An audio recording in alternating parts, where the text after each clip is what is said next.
Greetings and good evening from Akin Field. We're at Hortonville High School, site of tonight's Week 1 showdown, a non-conference battle between the host Hortonville Polar Bears and the visiting West De Pere Phantoms. How's it going, everybody? This is Brett Christopherson with USA Today Network Wisconsin, also the Post Crescent. Thank you for joining us. Another varsity football game of the week prep live stream, our second in 2 days. We're doing the double dip here on Week 1. Too many good matchups to only concentrate on either Thursday night or Friday night. We'll talk about last night's game in a little while, but I got to do some introductions. Joining me, as always, fellow stream teamer Jim Rosandick. We call him Rosie. He's handling the high definition cameras here at the stadium. He's tucked in nice and cozy in this very full press box here tonight, but Rosie doing a great job, as always, setting up.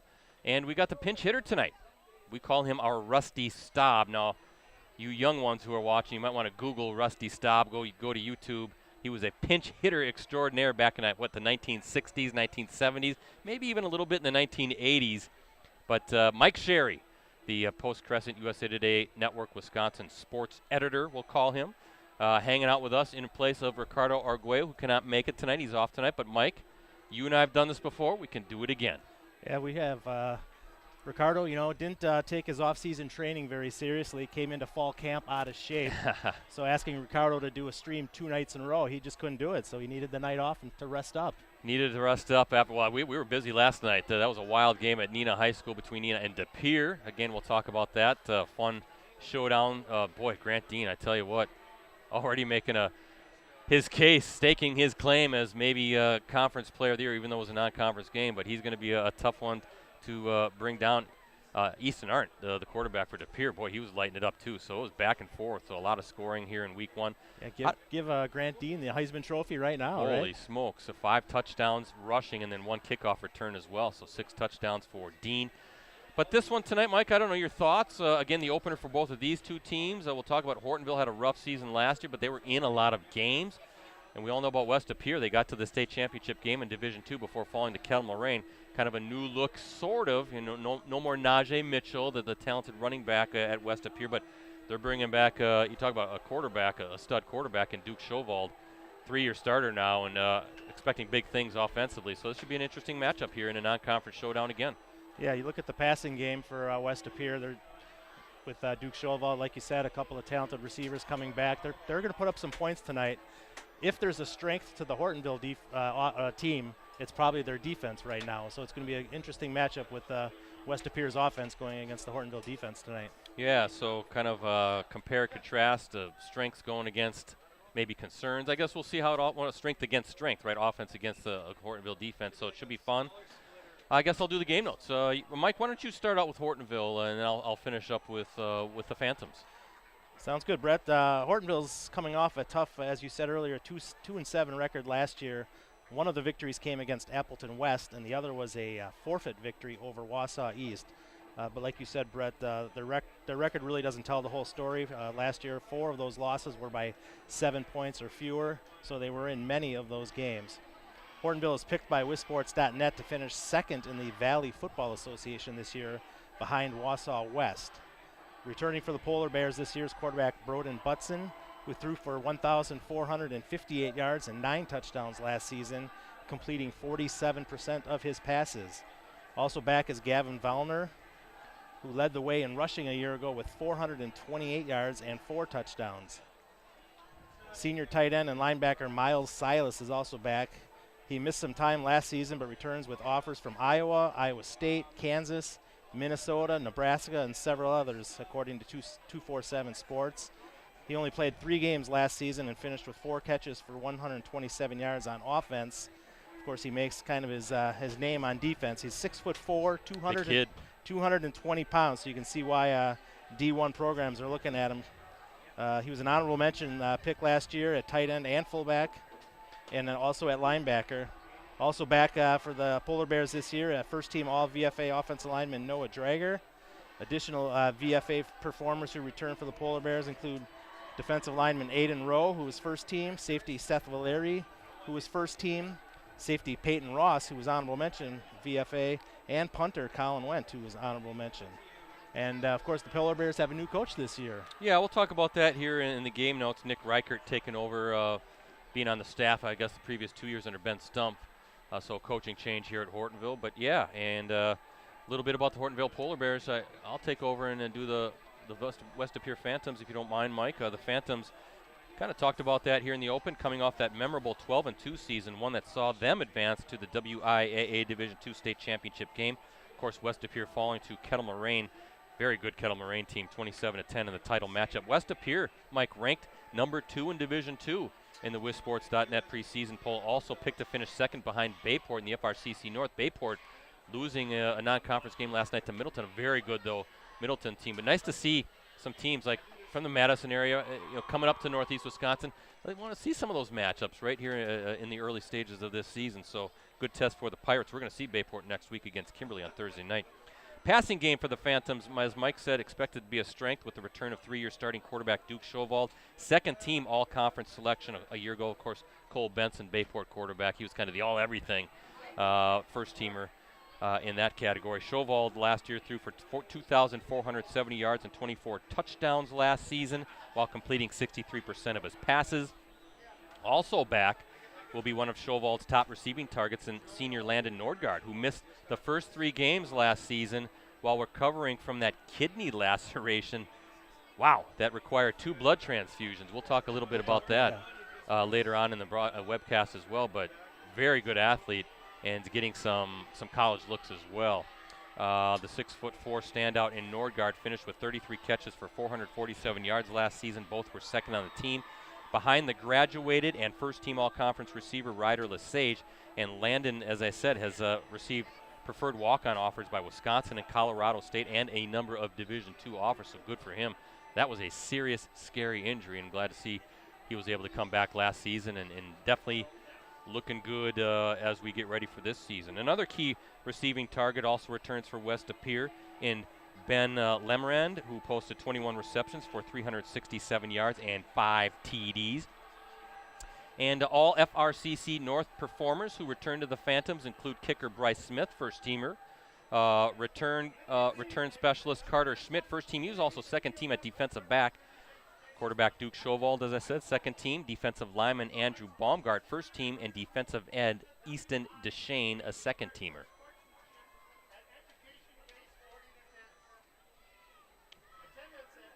Great to be here at Akin Field. Beautiful setup here, Mike. I know you're saying one of your favorite stops. You walk in and there's food trucks in the parking lot. Yeah. Everybody having a good time. Obviously, early in the year when the weather is nice, it's kind of more of a party. But they've done a really nice job with the facilities here at Hortonville.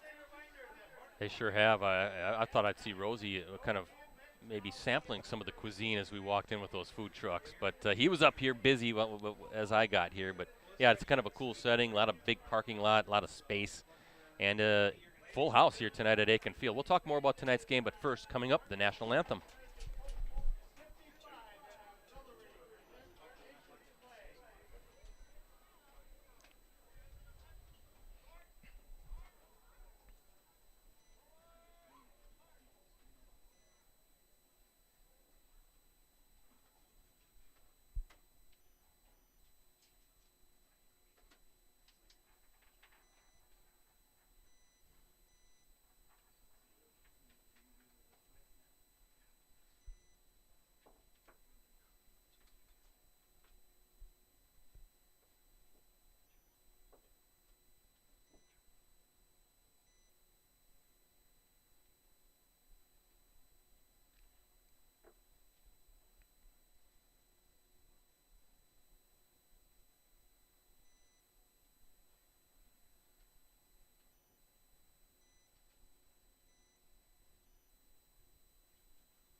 Welcome again, everybody, to Akin Field, Hortonville High School. Week 1 matchup between the Hortonville Polar Bears, West De Pere Phantoms. Again, I'm Pere Christopherson with USA Today Network Wisconsin and the Post-Crescent.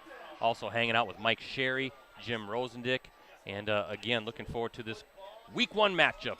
Hard to believe it's that time of year again, Mike. Yeah, but it is. Yeah, I was looking on Twitter today because of some of the talent in this game that we talked about earlier. There's quite a few, some of the regional scouting, college scouting services have sent reporters or some of their scouts here to check out this game. No doubt looking at Miles Silas, Duke Shovald, probably Nordgaard, probably a few other of the offensive linemen for West De Pere. This is a good matchup. Great matchup, and again, fun to see these early season non-conference matchups. Good test for both squads, and I think both teams, each team has an Elite 11 player, am I right, for Ricardo? That is correct. The Elite 11, which came out this morning on postcrescent.com and greenbaypressgazette.com. Miles Silas for Hortonville is one of the 11, as is Duke Shovald from West De Pere. There you go. Yeah, I was telling you earlier, I rode the when Miles Silas came into the Post-Crescent to shoot his video and get his pictures taken for the Elite 11.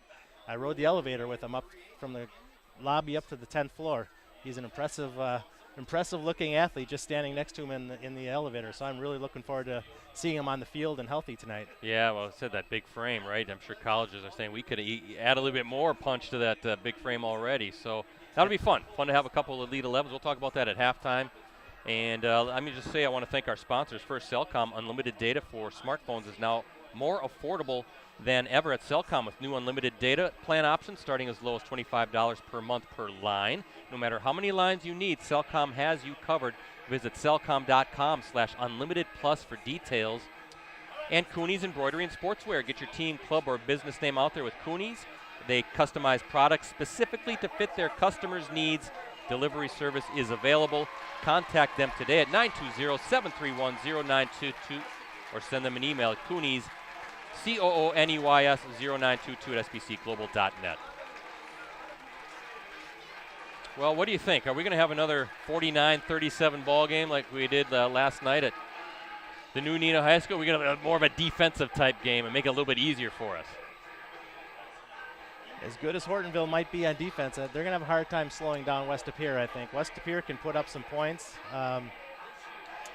Just to expand on what Miles told us, Silas, when he came to the office, I asked him, I said, how's things looking in practice the first couple of weeks? I said, how's the defense looking?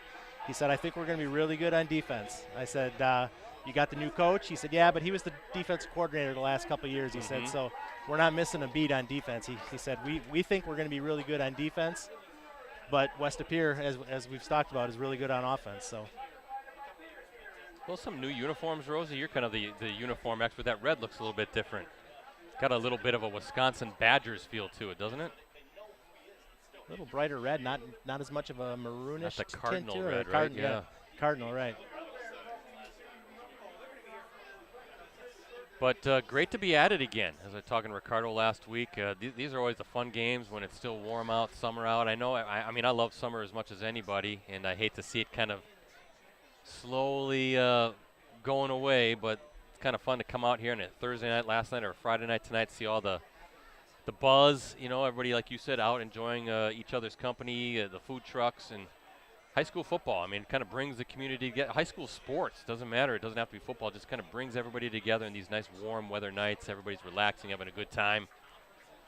I'm not going to lie. I could have used a couple more weeks of summer, but, yeah, I was at Appleton North last night when they took on Green Bay Southwest, and the energy there in the stands at Appleton North was electric, and Everybody's kind of I think it's going to be here tonight as well. feels like everybody's ready, right? But I'm with you. A couple more weeks wouldn't be the worst thing in the world.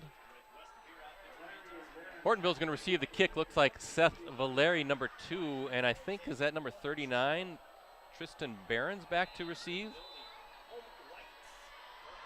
Barron's is a freshman. And right away out of bounds, so a penalty. Speaking of freshmen, Van Beek, Evan Van Evenhoven went out of that game last night for the Rockets. I don't know if Ricardo, what he got or if there's any information on that, but Nina followed up. Their backup is a freshman quarterback and actually played well, although they used Grant Dean a lot, kind of that direct snap stuff, to try to take a little of the load off of the freshman, but he looked pretty poised. Yeah, I know Ricardo talked to Coach Young from Nina after the game, and he was really impressed with the freshman coming in that situation, first game of the year, and he said he was mature and handled it really well. Yeah, he didn't look frazzled by any stretch, but we see that now like basketball, the 8th grade, and these great players come up and they go from middle school basketball right to FVA varsity play. I don't think these kids are as phased by the big lights. They're kind of used to that stuff with all the summer tournaments. And they are, but I think playing basketball is a little different than being the quarterback. Yeah. At that level, at that age. Number 10, the quarterback for the Polar Bears, Broden Butson. Looks like number 28, running back, Levi Strange, next to Butson. Young guys, too, both juniors in that backfield. So if you're Coach Reichert, you like the fact that you're going to have these kids coming back. Here we go, first snap of the game, and it's a handoff. Whoa, nothing doing for Strange there. And that was big old number 92 for the Phantoms, Easton DeShane, Mike, a junior, 6'4", 235-pound defensive lineman, dropping Strange for a 1-yard loss. Not sure if they missed a block on him or if he just came off the edge that quick, but he was in the backfield in a hurry. So the first battle of this game goes to West De Pere, 2nd and 11 coming up for the Polar Bears. Polar Bears, Strange again, looking for some little stiff arm, but nothing doing. Boy, number 20 getting in on that. Bryce Borowitz, the junior defensive back, in a swarming Phantoms defense right now. Strange tried to get that stiff arm, clear some space, but pretty tough when it's like 3 against 1. You know, Chris Greisen, the West De Pere coach, was talking about how young they are this year. Just scrolling up and down their roster, they don't have a lot of seniors on this West De Pere team. Yeah, so excitement for Chris Greisen as well on that sideline to have all these guys back and could have a nice little run after that state championship appearance last season. 3rd and 12 for the Polar Bears coming up. Now we're going to see Butson presumably for the first pass attempt of the game. And he's going to drop back, try to set up a screen. Boy, they read that all the way again. Number 92, that's DeShane. He wasn't fooled, and it's a quick 3 and out. Great job by that Phantoms defense out of the chute, really fast and physical. Yeah, they let Andrew Baumgart come in on the rush, which is what you do on a play like that, but DeShane sniffed it out on the other side. So punt team out. I see number 6 for the Phantoms back to receive. That's Carter Schmidt, a senior. All-conference return specialist. He's going to let that one bounce, get away from it when it's doing screwy things on that turf, right down at the 30-yard line. So our first look at West De Pere and the Phantoms offensively. That was Colin Wendt punting for Hortonville, Brett. He's one of the standout kickers in the state, as both a punter and a kicker. Hey, if you can be good at being a specialist, you might have a career. I was talking to Mike Elkin, the Neenah athletic director, his son Luke Elkin, the long snapper at Iowa. He might have a shot at the next level. He's one of the better long snappers, not only in the Big Ten, but I think nationally.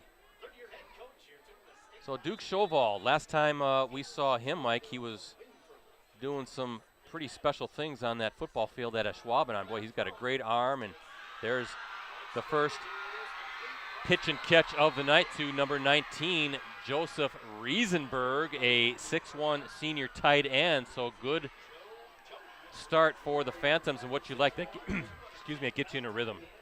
Little quick dump off, he's coming across, and get that quarterback feeling good, get that offense feeling good, and a big chunk play right out of the chute. And right back to the line of scrimmage. Yeah, good tempo for the Phantoms. Low snap, and I think his knee might have been, nope. Sometimes those quarterbacks can bend down, and by the time they scoop it up, their knees just touching the turf. But I think we got, is that an offsides penalty against the Phantoms? Is that what they're saying? So they'll back West Appear up 5 yards, 1st and 15. Big crowd, big crowd here tonight. Sometimes you wonder with these early season games, pre-Labor Day, everybody's still in summer mode, how you're going to fill the stands. But even last night too, quite impressive to see. Wow, look at that, streaking down the sideline. That's Benjamin Lemrand, the junior wide receiver, showing off his jets again, just getting it out quickly and letting Lemrand show off his speed and athleticism in space, and already in Hortonville territory. And I think, do we have a penalty? I think that's going to be holding on the West Appear. Wow, holding coming back. So it negates a really big play by the Phantoms. So that's going to drive Chris Greisen and that coaching staff nuts. But you're kind of getting a glimpse, Mike, of what this offense can do. They look fast. They look fast. Schowald, third year as a starter, he's got a good command of this offense. So. Boy, do you remember? I remember some plays he made against Kakon in that state semifinal game at Schwab, and on some of the throws, I remember, I mentioned this last night in the stream. He had one where he's backing up kind of to the sideline and just uncorked a dart down the field. I thought he was running out of real estate, unleashed a bullet, and completed it. Just so many good throws. He's a really nice-looking quarterback. And, well, he is the all-time leading passer in school history. Yeah, setting quite a few passing records already, and there's some nice names on that list that he surpassed. There's a handoff. That's number 1, Evan Ott, the junior running back. Of course, that team was so diverse, what they could do, dynamic because of the passing attack, but then you had the speed of a Najee Mitchell and how good he was. He's at Minnesota Duluth now. I see he's listed as a wide receiver for the Bulldogs. Interesting. Wasn't a big kid. I mean, you could maybe. Remember, he peeled one off. He was really fast and elusive, yeah. Against Kakon in that state semifinal game. A heck of a player to watch. One of Ricardo's elite 11 players from last season. Second down for the Phantoms, and Schowald again. That's Riesenberg, the tight end, and that's a big target. You look at number 19. He's 6'1", 210 pounds, though. So kind of seeing Schowald spread it around a little bit, not keen on one receiver. That's the experience, I think, of a kid who's a third-year starter, right? Sometimes you see these high school quarterbacks, they just lock in on their favorites, the guy they're comfortable with. But at least in the early stages, it looks like Schowald's very comfortable throwing to some different receivers. And he's had guys open on every play. The only thing that's slowed him so far is the penalties. Right. First down for the Phantoms on the move. Schowald going to be, nope, he's going to keep it this time and showing off the legs. Good tackle, though. That's number 6 for the Polar Bears, Kane Fletcher, senior defensive back. Second down here in the first quarter. Probably saved a touchdown there. If Fletcher doesn't make that tackle, I think Schowald's got green grass ahead of him. Don't sleep on Schowald and his ability to get out on the run, too, because he's athletic. Good size, 6'2", 190, Schowald. Schowald, handoff, and not much there. Good pursuit by the Polar Bears. That's number 40 for Hortonville, Miles Silas. Mike, that 6'4", 245-pound linebacker. What does he project at the next level, linebacker or tight end? Maybe more of a linebacker? I would think so, yeah. I mean, he hasn't had a lot of opportunities as a tight end. Certainly has the skill, but... You can see him, number 40 down there. Just a big, strong kid. You can see why he's one of Ricardo's elite 11 players. Third down for the Phantoms. Schowald on the run, going to let it fly downfield. Oh, he had. That's number 81. Brock Story was open, the junior wide receiver. And just a kind of a off-mark pass, off-target pass. Yeah, there was nobody within 5 yards of Story. That should be an easy pitch and catch. Maybe got a little too anxious seeing he was that wide open, you know, the adrenaline boost. So fourth down, and Phantom's going to go for it. Yeah, it'd be about a 37-yard field goal if they were to kick it, so put the ball in your senior quarterback's hands. Yep, 4th and 6, trying to, I think maybe they're going to call a timeout. Somebody wants to call a timeout. I see Hortonville calling for timeout. You see the Phantoms looking at the sideline. And the Phantoms will take a timeout, talk things over. As I said, Phantoms 12-2 last season, advanced to the WIAA Division II State Championship game. West De Pere fell to Kettle Moraine 27-10 in the title matchup. That was a really tough Lasers team. They were stacked. West De Pere ranked number 2, as I mentioned in the open, in Division II in the WisSports.net preseason poll. Also picked to finish second behind Bayport in the FRCC North. That should be fun. I think Pulaski's third, and then De Pere fourth. I think De Pere, they might surprise some people with what they were able to do offensively. Got some nice quarterbacks in the city of De Pere, with Shovald at West De Pere and then Arndt at De Pere. Yeah, Arndt, of course, took over last year when Gabe Herman went down with that injury right at the first game of the year. And Arndt maybe struggled a little bit early in the season last year, but came on towards the end, and now off to a really good start last night against the Rockets. Yeah, West De Pere and De Pere, they play September 22nd at De Pere. So there you go. You want to see a game with two nice quarterbacks, maybe circle that one on your calendar. 4th down and 6 after the timeout. Let's see what Chris Greisen and Duke Shovald and the offense talk about. 5 wide receivers lined up for this play. Bunch of targets for Shovald. He's looking left. He's going to sling it. Oh, and through the hands of number 81, Brock Story. Maybe a little too much pace on that. And even if he makes that catch, that's not going to be a first down. Fletcher was there, right, with the coverage, and it would have been about 3 yards short. So good job by the Polar Bears to hold firm on that drive. Yeah, the first couple plays of that drive, Hortonville was getting gashed a little bit. And, again, like we said, the penalties slowed West De Pere down on that drive. So 1st and 10, ball on the 20-yard line for the Polar Bears. So both teams coming up empty on their first offensive possessions. We'll see what Butson now can do here for the Polar Bears as they get ready for this first down snap. Butson's got time, going to rainbow one, and just too far. Number 18, the intended receiver. That is Jace Frankel, sophomore tight end. Appreciate everybody checking us out tonight at postcrescent.com, greenbaypressgazette.com, both Facebook pages, and our USA Today Network Wisconsin YouTube channel. We appreciate you watching our Varsity Game of the Week live streams. We have 2 more next week. I think Rosie wants to, he wants to kill me already. We're working too hard right out of the chute. We didn't ease into it, did we, Rosie? We're going to get a false start on the Polar Bears. You're going to see some of that stuff. I know De Pere last night, a number of pre-snap penalties. Stands to reason, right? First game of the season. There's going to be some of that going on, and then they'll clean that up as the season goes along and as the game goes along. I think that was Noah Drager, their senior left tackle, who jumped a little early. Now, these teams do scrimmage at the week before the regular season, so they do at least get that that benefit, unlike college teams that don't first time they're playing games, that's the first time it's live bullets. Butson waiting for the snap. He's under pressure, try to set up. Is that a little screen with Strange, trying to get some. Boy, he just kind of puts his shoulder pads down and pushes a couple defenders forward. I think that was just more a pass in the flat for Levi Strange, but the junior running back creating some more yards after contact and pushing a couple of those guys forward, so a much more manageable 3rd down coming up for Hortonville. Let's see where they mark it. It's going to be at the 26-yard line, 3rd and 4 coming up.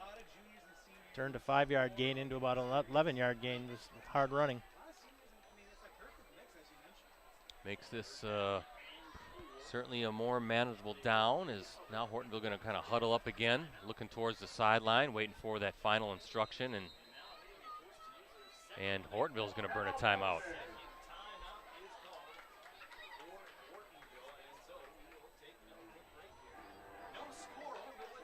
So both teams using a timeout here in the early stages of this one. A little confusion as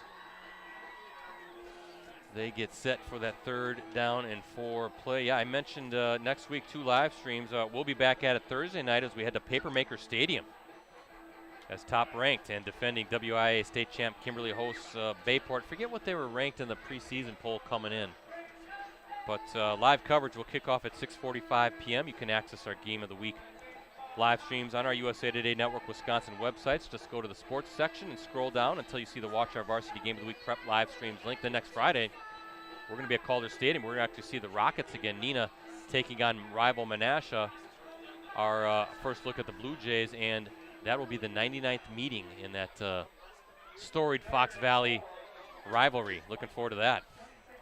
It was a tough matchup last night for Bayport. Middleton was a very difficult first game. Yeah, Middleton's got to be a top 10 team, right? I think so. I thought they had a number of college recruits or potential college recruits for the Cardinals. Hortonville. Oh, fumble. And West De Pere got it. West De Pere got it. I think that was number 9 falling on it. Isaac Castor, I think, got on the ball. Yeah, you're right. The senior linebacker, just a little confusion there. Ball sort of bounced, and Castor was right there on it. And boy, look at this field position. First miscue of the game goes against Hortonville. West De Pere will have it at the 24-yard line, 1st and 10. And what you do not want to do is give an offense this type of dynamic playmakers a short field. Looked like the snap was good. It just kind of Butson went to make a move and just kind of bobbled the ball. Well, let's see if the Phantoms can make the Polar Bears play. First catch of the night, that's number 17, Landon Nordgaard. Again, listed at 6'4". Senior, 197 pounds is Landon Nordgaard. So, again, seeing Chauvel, different guys. It's pretty tough defensively. Who do you key on? Because they all can make plays in that passing game. Got to be a fun offense to play in. And he's getting the ball out real quick, too, Brett. Hortonville is not going to get to him much tonight, if at all. Ball at the 18-yard line. 2nd down coming up for Chauvel. He's going to turn. Hand off. Oh, somehow got out of that was Evan Ott. Looked like he was going to get dropped in the backfield, but able to pick up a couple of yards. And 3rd and 2 coming up for West De Pere. 4 down territory without a doubt.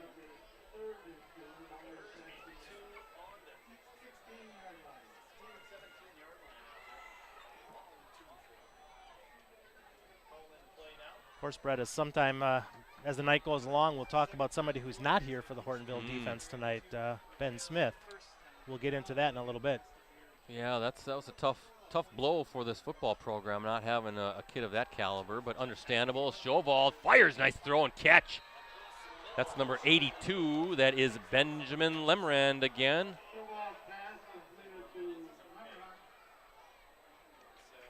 And I think they're going to spot him at the 12-yard line, so good job, Chauvel, getting out on the run and moving him around. Unfortunate situation on the sideline there, Brett. When Lemrand was thrown to the ground, he took out a photographer down on the field, so they're checking out the leg right now. Oh, boy. But they're going to play on. It's far enough off the field.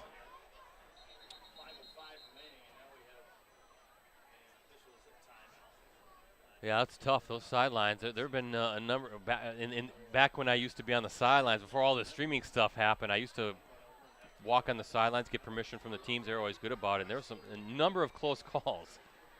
I was on the sideline at North last night shooting video, and I had one early in the game. Green Bay Southwest running back was tackled pretty close into me. It fell right at my feet. I got out of the way just in time. You still got the moves? Barely. As long as you got them.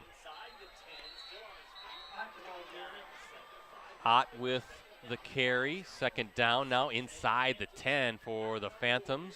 Down to about, let's see where they're going to spot the 6-yard line. Long time ago when I was working in Waukesha, I was covering a New Berlin-Eisenhower football game, and the running back from New Berlin-Eisenhower, last name Dobner, fast kid, great running back, totally took me out on the sideline. You can really get hurt. Yeah. Some of those NFL games, too, I don't know how you avoid that. There's a pass to, is he in? Yep, that's number 19 with the touchdown, Joseph Riesenberg, first score of the night For the Phantoms, a 6-yard score to Riesenberg. Brett Riesenberg has been a big part of the offense here in the first quarter. Yes, he has. We talked up Nordgaard and Lemerand, but Riesenberg's been the guy so far.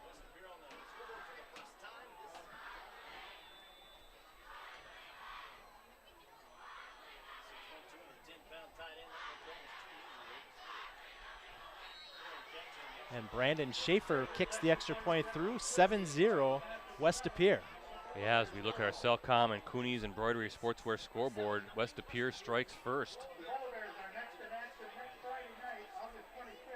And taking advantage, Mike, of that turnover and turning that into 7 points.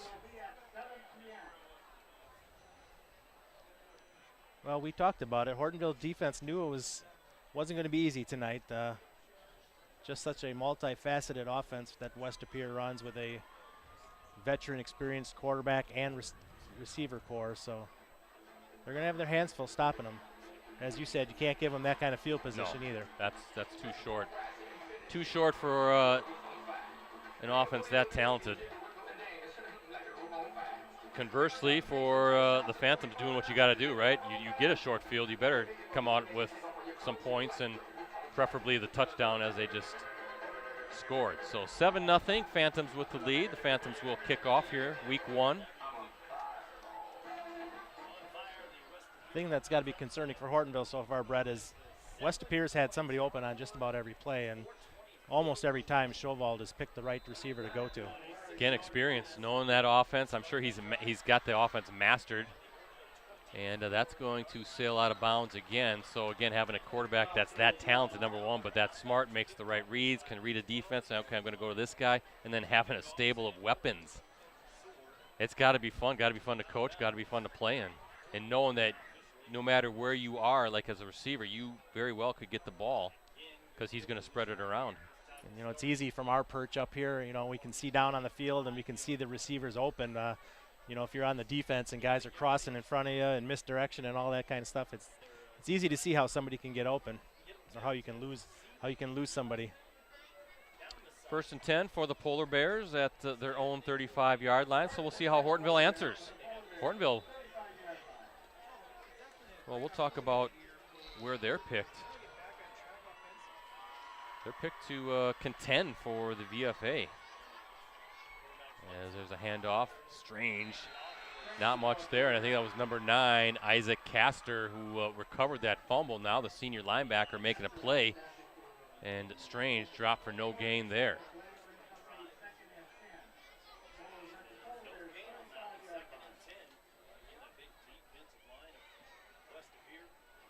Hortonville wants to try to establish that run game. So far, it's been a little slow going for the Polar Bears. Yeah, that Hortonville or that West De Pere defense fast, especially up front. But I think you got to be patient with that. I think you got to, you can't bail on it yet. Only 7-0 game. If that's the game plan, stick with it. See if you can get some things moving.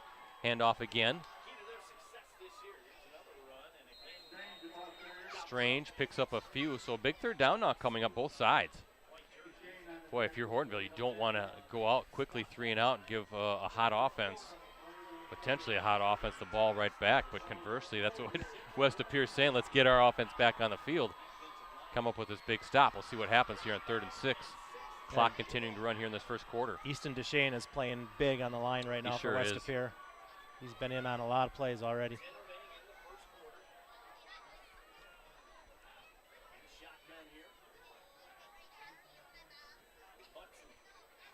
Play fake. We're trying to set up the screen. Nothing doing. They're letting that rush come way too much. That was number 7 this time. Cruz Vandenhavel, a senior linebacker, coming through untouched and getting there way too fast to let that play develop. Yeah, he blitzed off the corner on that one. He was out on the slot receiver, and then as the ball was snapped, he gave up the receiver and blitzed off the corner. No chance for Butson, and the 3 and out working perfectly for the Phantoms, up 7-0. High punt. I don't think that's going to be returned, so everybody's screaming, get out of the way if you're the Phantoms, right? Takes a Hortonville bounce right at the 30-yard line. Little breeze has picked up since the start of the game, and that kick by Wendt was going into the breeze. Beautiful night, though. You can see that Highway 15 bypass across the way. I don't know when that's going to open up. It's going to be a nice slick trip from Appleton to Hortonville once that is all completed. Much needed. Yeah, I never liked riding on 15 Nobody too does. much when it was just like, 2-lane highway, but now that it's all those lanes going both sides. They have to. The population is just exploding out here. Greenville getting so big, feeding into the Hortonville School District. Shovald now, he's on the run. Escapes pressure. Nope, he just did the right thing there. Nothing was open. Don't try to force it. Yeah, you're going to pick up, get sacked and lose 5 yards, but I think with this offense you can pick up these chunk plays rather than try to force it into coverage and maybe get picked off. Good job, though, by that Hortonville front to get Shovald on the run and blow up that play, and good coverage in the back end. I think that was Caden Heidel, a junior linebacker.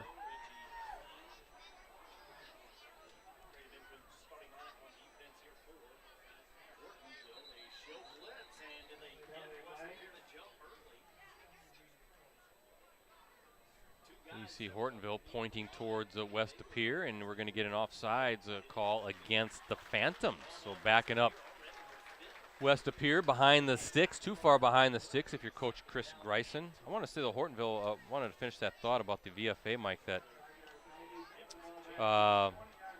picked to finish second behind Wausau West in the Valley Football Association. So big things expected for Hortonville this season. Wausau West with a big trip tonight, playing up at Superior. Oh, really? Okay. Oh, wow. What a tackle by number 7 for the Polar Bears. Peyton Ross, the senior defensive back, coming in. Honorable mention all conference last year, Ross. Showing a little bit why right there. And now you have, what, third and forever. What's in the playbook here? Probably just let's be safe with it and let's not do anything screwy. Let's punt it away and get a defense that's been playing very well back onto the field. Although, if you're Hortonville, you're going to have some pretty good field position.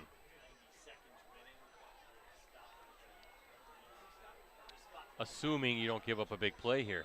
The thing of it is, this offense is so dangerous. This isn't out of the question. A 3rd and 21 with Shovald. Escapes.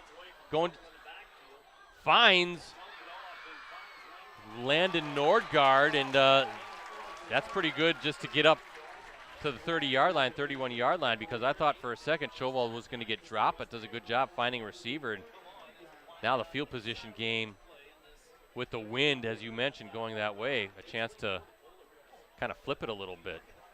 Yeah, Hortonville was content to give up 10 yards there. They just didn't want to get beat deep, so. Knowing where the first down marker was, right?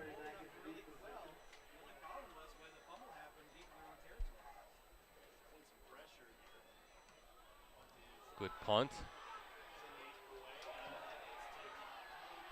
Seth Valeri with the return, but another flag, so kind of a penalty-marred first quarter here. Wonder if that's going to come back.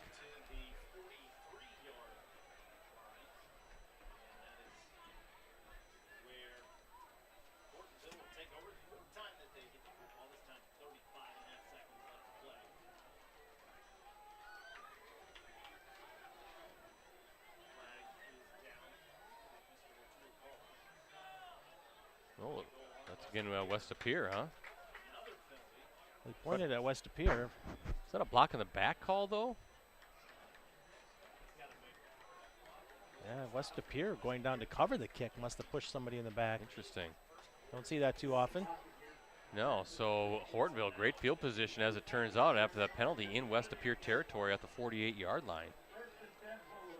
Nick Reichert, the new head coach here at Hortonville. He, as Mike said, served as the Polar Bears defensive coordinator the previous 2 seasons. Also played collegiately at Truman State as a defensive lineman. So you said that defense shouldn't miss a beat.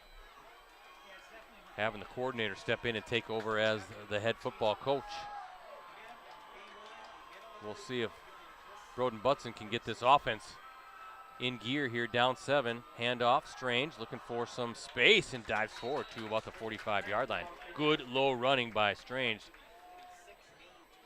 Trying to squeeze through, make himself less of a target. Gets to about the 46. Look at Levi Strange. He's a 5'11 junior 195 pounds, so big, strong kid.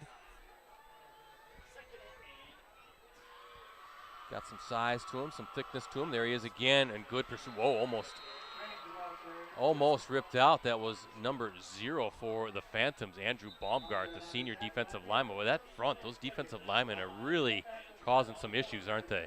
Yeah, and every tackle, they're going for the ball. Yeah, you saw Baumgart there trying to rip that thing out of Strange, but good job by Strange to show that strength. Final play of the first quarter is we'll move to the second quarter, and as we look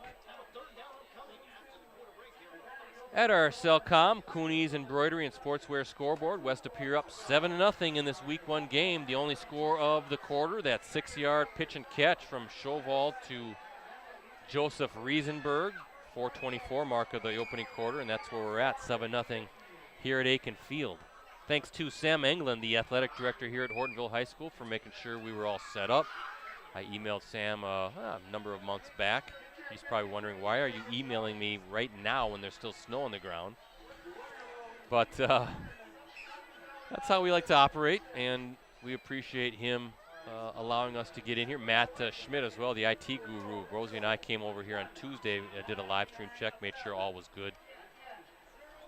The day after the boys state basketball tournament ends in March, you're getting out the football assignments already, aren't you? Trying to put the puzzle together. I've got most of the week set. There's maybe a couple that are open weeks, just to kind of, because there's a number of decent games, just to see who's doing what, and we'll take it from there. At least it's nice to have a number of good options. And then plan is to stream playoff games again, first, second, third round, and then the state semifinal will be somewhere.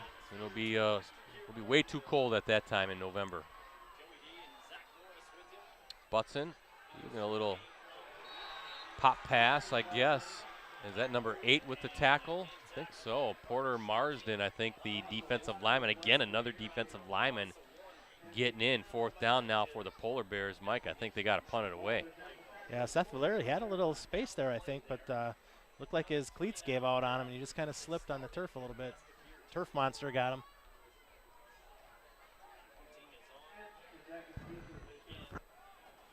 Back to receive the punt, Carter Schmidt. And a high punt. Let's see what Schmidt wants to do. He's just going to let it bounce. And going to be down near the 25-yard line. Defensive battle, I guess you could call it here. Some mistakes, some penalties. I think if you're West Appear so far, you're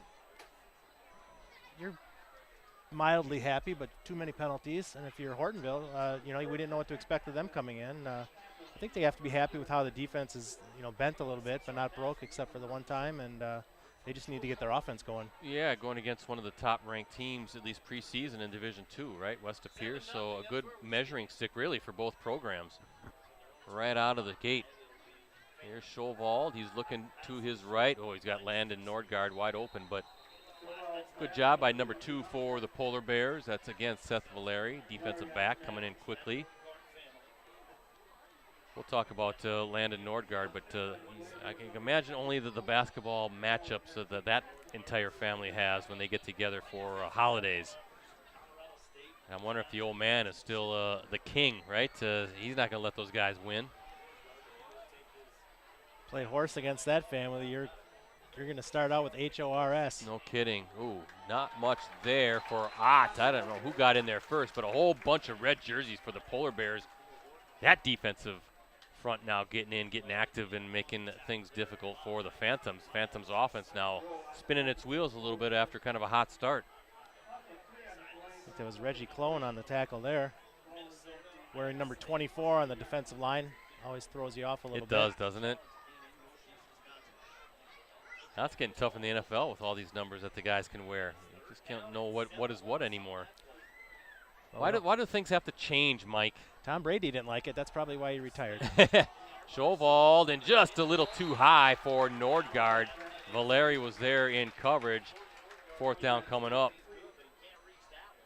And a punt back to Hortonville. Again, 7-0. Phantoms with the lead as we look at our Cellcom Cooney's Embroidery and Sportswear scoreboard.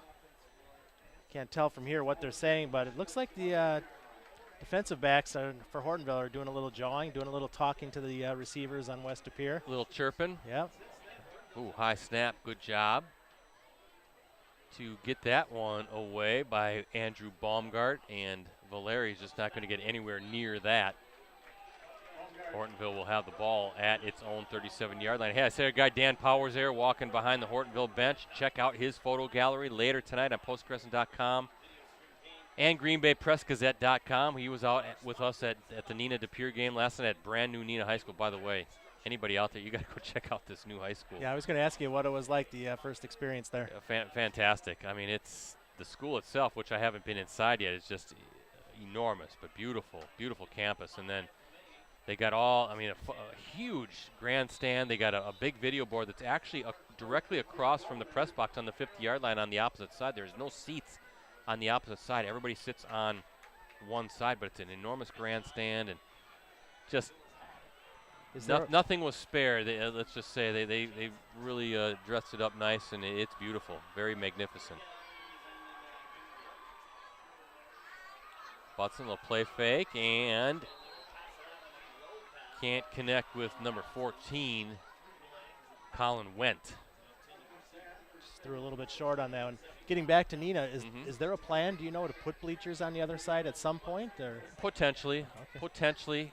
Maybe not initially, but potentially, I think.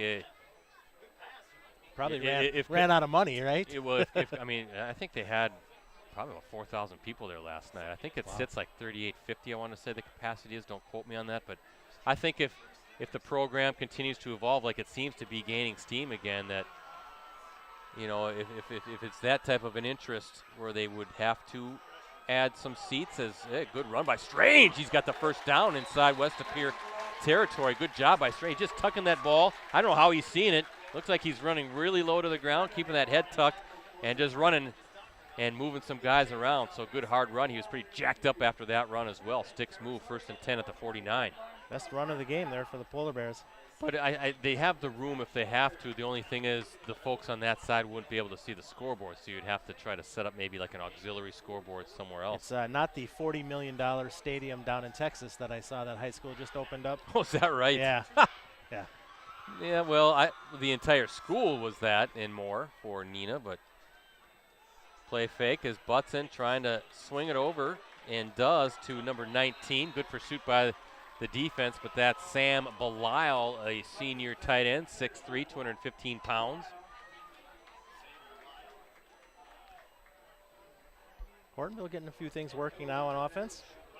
But to finish that thought, if you're coming on, let's say going south on 41, or I guess north, take the Winchester Road exit, double I, and you won't miss it. Beautiful. And now the old high school is now the middle school. And we're talking to Ricardo and I. That's got to be the biggest middle school in the country. Yeah, I'm looking forward to getting out there and seeing it. Hopefully I get to a football game, but even the field house for basketball looks pretty cool too. Yeah, we'll be out there for basketball as well. We'll be here for some basketball.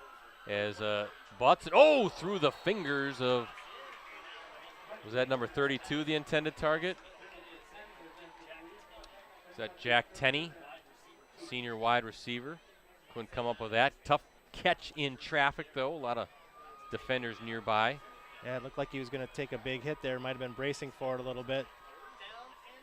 But yeah, I'm sure we'll be seeing, we're hoping to stream, I'm sure, some Neenah Hortonville girls basketball matchups, because those are going to be two of the state's best teams with two of the state's top players in Allie Zabel, of course, for the Rockets, and Rainey Wilson for the Polar Bears. Gold medal winning Allie Zabel. Yeah, she was there last night. They honored her. Strange has got some running room. He's tripped up. 4th down decision time now for Coach Reichert. It's a really nice open field tackle by Isaac Castor there for West of Pere. Yeah, it looked like Strange had a shot at getting that first down, but saves the first down. And now what do you do? Looks like they're going to keep the offense on the field. What would you do if you're the head coach?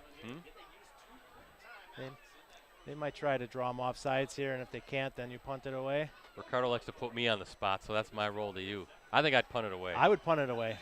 And now they got the penalty. That pretty much makes your that decision makes the for decision a lot easier, yeah. Defense playing well. You know, you don't want to give the Phantoms took advantage of short field after that fumble recovery and scored a touchdown. Last thing you want to do is get stoned and then they're operating near midfield. Defense for the Polar Bears playing much better. Right. And let's see if you can make the Phantoms work a much longer field here after this punt. Good punt, high punt. And good job on the coverage are the Polar Bears after Carter Schmidt corralled that punt. So not much of a return, if at all, for Schmidt. Yeah, I think that's a good decision. Make them go 80 yards if they're going to score, not 50. Speaking of new facilities, Fond du Lac opening its new stadium tonight. Non-conference game at home there against Sussex Hamilton. Yeah, we're going to go down there in a couple weeks. Appleton North's playing down there, and so we're going to have to get down there and do a live stream check it out. Looking forward to seeing that as well.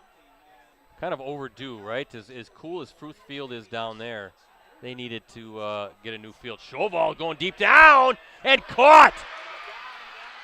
And he is not going to get caught. That's number 82 for an 80-yard score. Benjamin Lemrand gets behind the defense. Chauvel puts it perfectly in his hands, drops it in his hands. 80 yards later, Phantom celebrating another score. Wow. Perfect throw from Chauvel there, Brett. Single coverage on the receiver. Coverage was pretty good there, and then it just broke down at the end, and the ball floated right over the hand of the defensive back for Hortonville and right into Lemrand's hands. Second touchdown toss of the night for the Phantoms. Chauvel had plenty of time, just kind of, like you said, made the right read, and Lemrand, Mike, got behind the defender. And I don't know if Chauvel could have put that ball any better. Just a beautiful throw. And after that extra point, Phantoms now up 14-0. Two scores as we look at our Cellcom and Cooney's Embroidery and Sportswear scoreboard. That, my friends, is what you call an explosive play. I think that's how that's defined.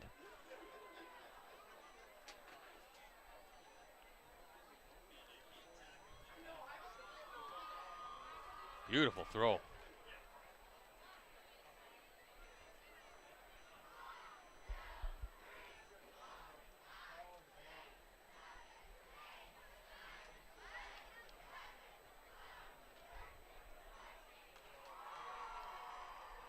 Well, so much for trying to pin him back, huh, Mike? But again, seeing what that offense can do, right? So many weapons and a quarterback that's talented. Let's go for one. So let's take a shot downfield, see what we can do. And beautiful toss, and then Lemrand showing he's got some speed too. Thought maybe there was a chance he could get caught behind, but once he had that ball secured, he cranked it into another gear, and you weren't going to catch him. 80 yards for the score. So an 80-yard touchdown pass and a 6-yard touchdown toss earlier for Chauvel. He's got 2 on the night. Yeah, I still like the decision to punt. Oh, yeah. I mean, I think that was the right decision for sure.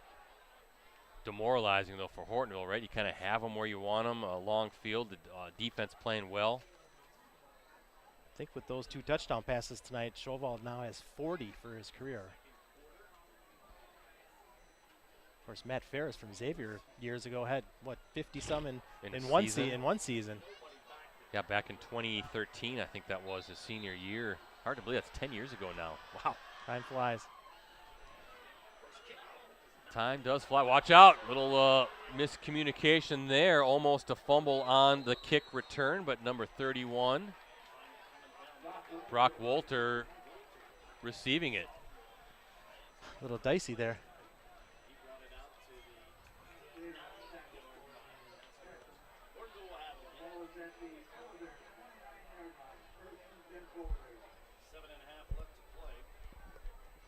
Well, we'll see how the Polar Bears can answer, and they're going to need to answer. This is a big spot in the game for Hortonville.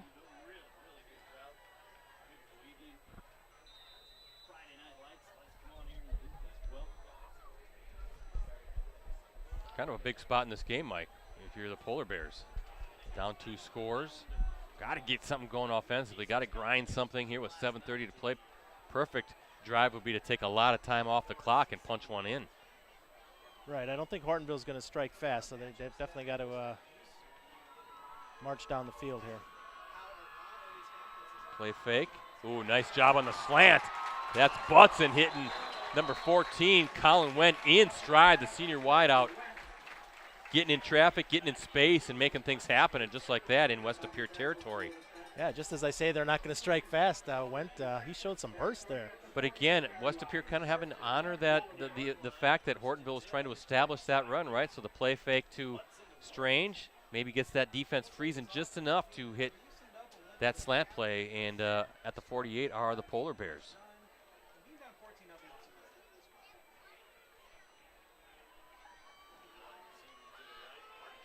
Butson this time, again, play fake, and finds, nope. Almost a connection with Wendt again, but a little low, so second down coming up.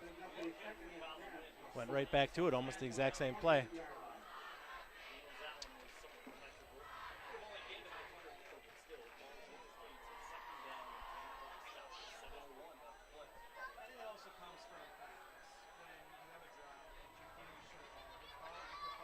What do you think, Ricardo listening to us tonight? Probably not. Hey, he's at a wedding. I think he's emceeing something he said last night. Oh, he's emceeing. I didn't know that. I'm not sure exactly what he's doing. Butson looking downfield. Oh, just off the fingertips of Valeri. It was there. He catches that one, and the Polar Bears are celebrating a touchdown. Oh, you can see the fans, the Polar Bear fans in front of us. They're ready to get up and cheer. Instead, a little frustration, but just a little too far in front. Almost a good connection between the two.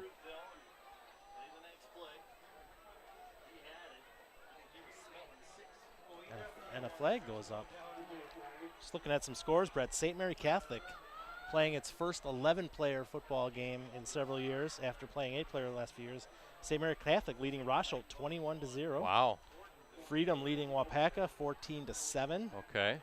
Luxembourg Casco 13-0 over Xavier in the second quarter. Really? Okay. And Menasha is up 14-7 on Appleton East. Okay. Kind of was curious about that Luxembourg Casco Xavier game. I know Xavier has some thinking pretty good thoughts, but I know that Luxembourg Casco team's got a lot coming back, and I think they're going to contend in that Northeastern Conference. That's a good league, the Northeastern. You got, of course, Little Chutes made some big runs. Wrightstown, Freedom. FVL can be dangerous, and of course Luxembourg Casco has had some good teams in recent history as well. I talked to Dave Hinkins, the Xavier coach, last week, and he was full of praise for Luxembourg Casco.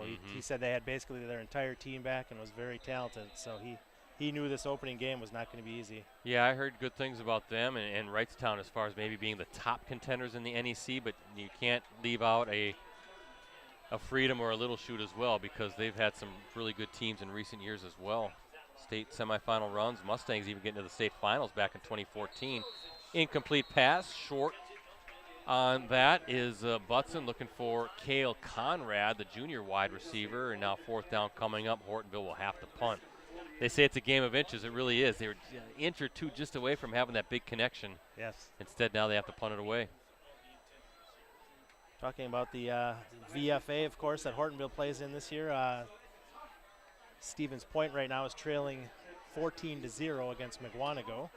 Ooh, that's a tough opener for the Panthers. That is a tough opener isn't it? for the Panthers. Is that a Gerke or whoa? Loose ball. Somehow, let's see if he can get the nope. And he's just going to chuck it downfield. Oh wow, another miscue.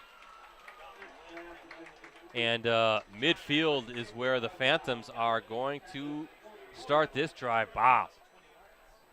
High snap. That was a good job just to get something. I thought maybe it was going to be tough to try to punt when you're running full speed to try to get out of harm's way.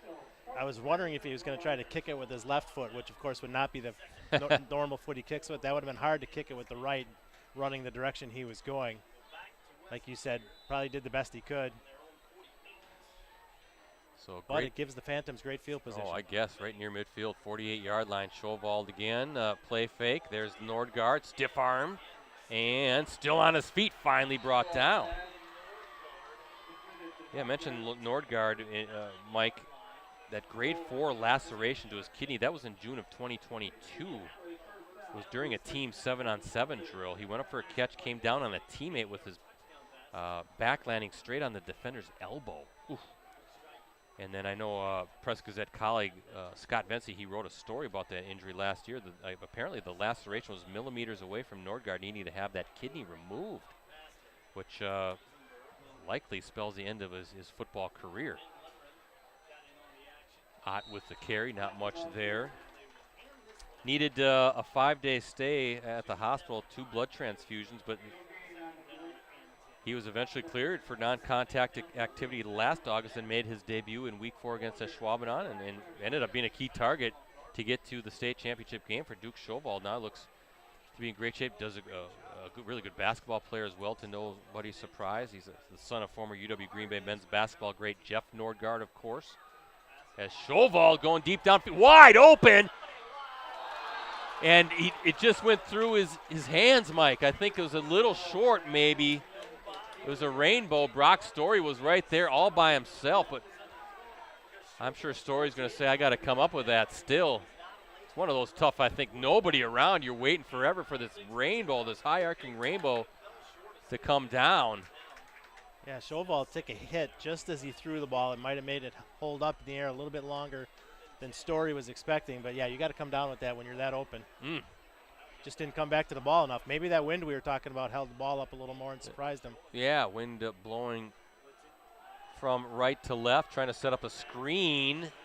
The Phantoms, and well covered by the Polar Bears, Joseph Riesenberg, who has a touchdown already tonight, is dropped now 4th down, and in decision time for Chris Greisen. Looks like the punt team coming out. Finish that thought, though, on Landon. So great to see him back, and great to see that he was able to get back last year. And obviously he's got college plans at the next level. But, of course, Landon's older brother, Dawson, he plays college basketball at Michigan Tech. And Landon is also the cousin to Wisconsin Lutheran basketball standout Con Knippel. A lot of attention right now on Con because he's got some big-time official visits coming up. Wow. Look at this run by, is that Valeri? Still on his feet, finally brought down, but a heck of a return because he caught that with a couple Phantoms right in front of his face. I was waiting for him to wave his hands for that fair catch, and then he didn't. Then I was waiting for the pop, but somehow showing off his speed, getting out of that mess, and a really good return at the 31 is where the Polar Bears will set up. Caught that ball at the 5-yard line, 26-yard return. Like you said, it looked like he had nowhere to go. But yeah, Con Knippel, the cousin to Landon Nordgaard, has visits planned in September, Mike, for Marquette, Wisconsin, Alabama, Virginia, and Duke. I would say that's a nice set of schools. Where will he go? Where will he go? I know where I want him to go if I have a vote in it. I don't know if the Knippel family's listening in. If the Nordgaard family's listening in. Yes, Brett, we know you love Virginia. We know you're a Virginia fan. Schowald going, no, nothing there. They want a flag, and they're going to get one, pass interference. Brenton Griffin, the junior defensive back, in on that play. I think the intended receiver, Mike Collin, went number 14, and I think Griffin just sort of pushed, just went out of bounds. Yeah, he just kind of gave him that arm bar there and just kind of rode him out of bounds. Right.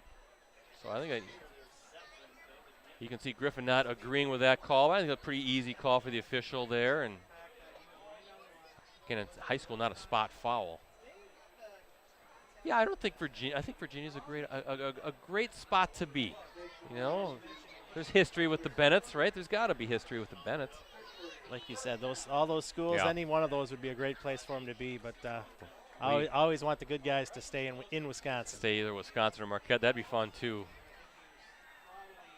One more thing about Nordgaard, though, just getting back to that. Yeah. You know, kids think they're invincible, so you know he was probably laying in the hospital bed itching to get back. But what about his parents and coaches? Are like, you know, slow down, slow down. Yeah, if I was his parents, even that first time back on the field, boy, I'd have been holding my breath. Strange, looking for something out in the flat, but number 43 for the Phantoms, Nathan Wyatter, says no way. Sophomore linebacker, 5'7", 145 pounds, getting in, bringing down Strange. Second down behind the sticks now are the Polar Bears at the 43. Wouldn't you be, if your son or daughter, whatever the sport they're playing, coming back from an injury that serious? But he's good. Everything's good, and that's great to see because he's a tremendous athlete, tremendous football player. And we'll probably catch him on the basketball floor, I would think, this year at some time, too, for a varsity game of the week live stream. You know, that's not a twisted ankle that you're talking about coming back from, so I would definitely be scared. A lacerated kidney. So the power of youth, though, Mike, you say the healing powers of youth, right? You and I get one of those. I think we're cooped up for 3 months. Easily. Another penalty on Hortonville, backing them up.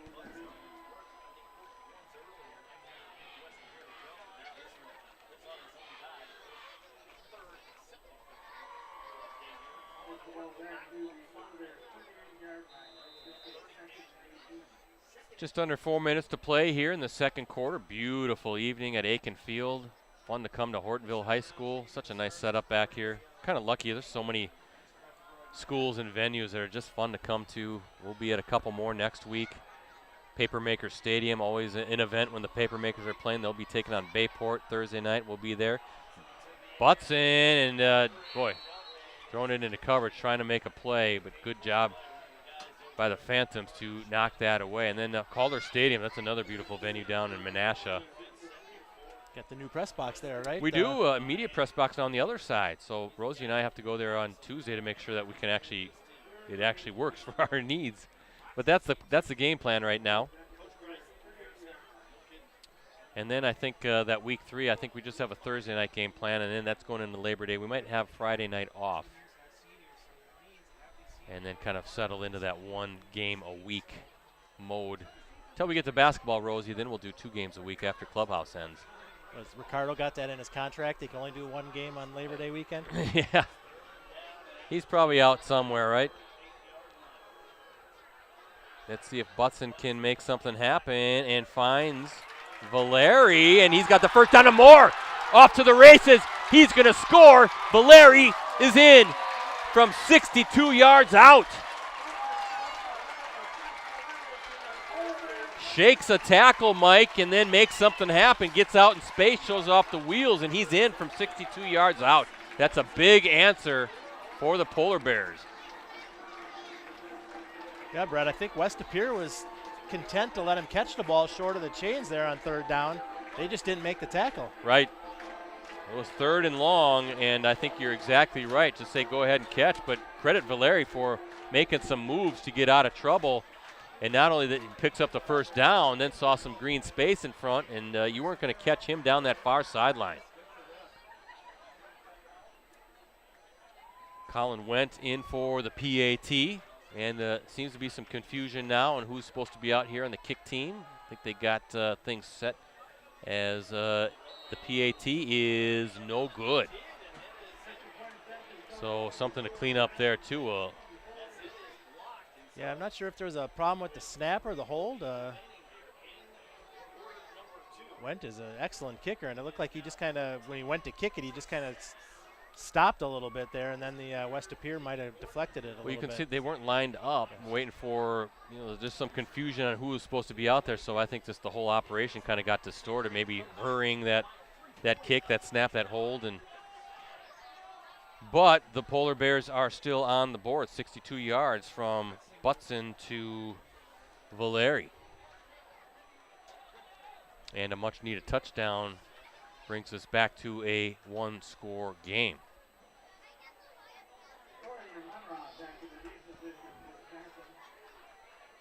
And who knows, maybe that shifts momentum. It's funny how things can change in the course of a game. Like last night at that Nina De Pere game, I said to Ricardo, there were a couple times I thought Nina was ready to deliver that knockout blow, and then De Pere came battling back, and it was I want to say it was like a 5-point game at one point in the 4th quarter until the Rockets pulled it out.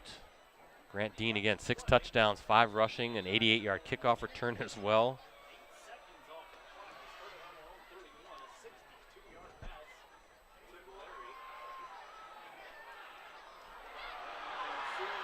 Brock Story, he's on the run, and look at this, he's in space, he might take it back, trying to cut it inside, and what a return for Story, finally tripped up, I think that's number 14, Colin Wendt. Thought maybe for a second that was going to be returned. 66 yards on the return, Brett.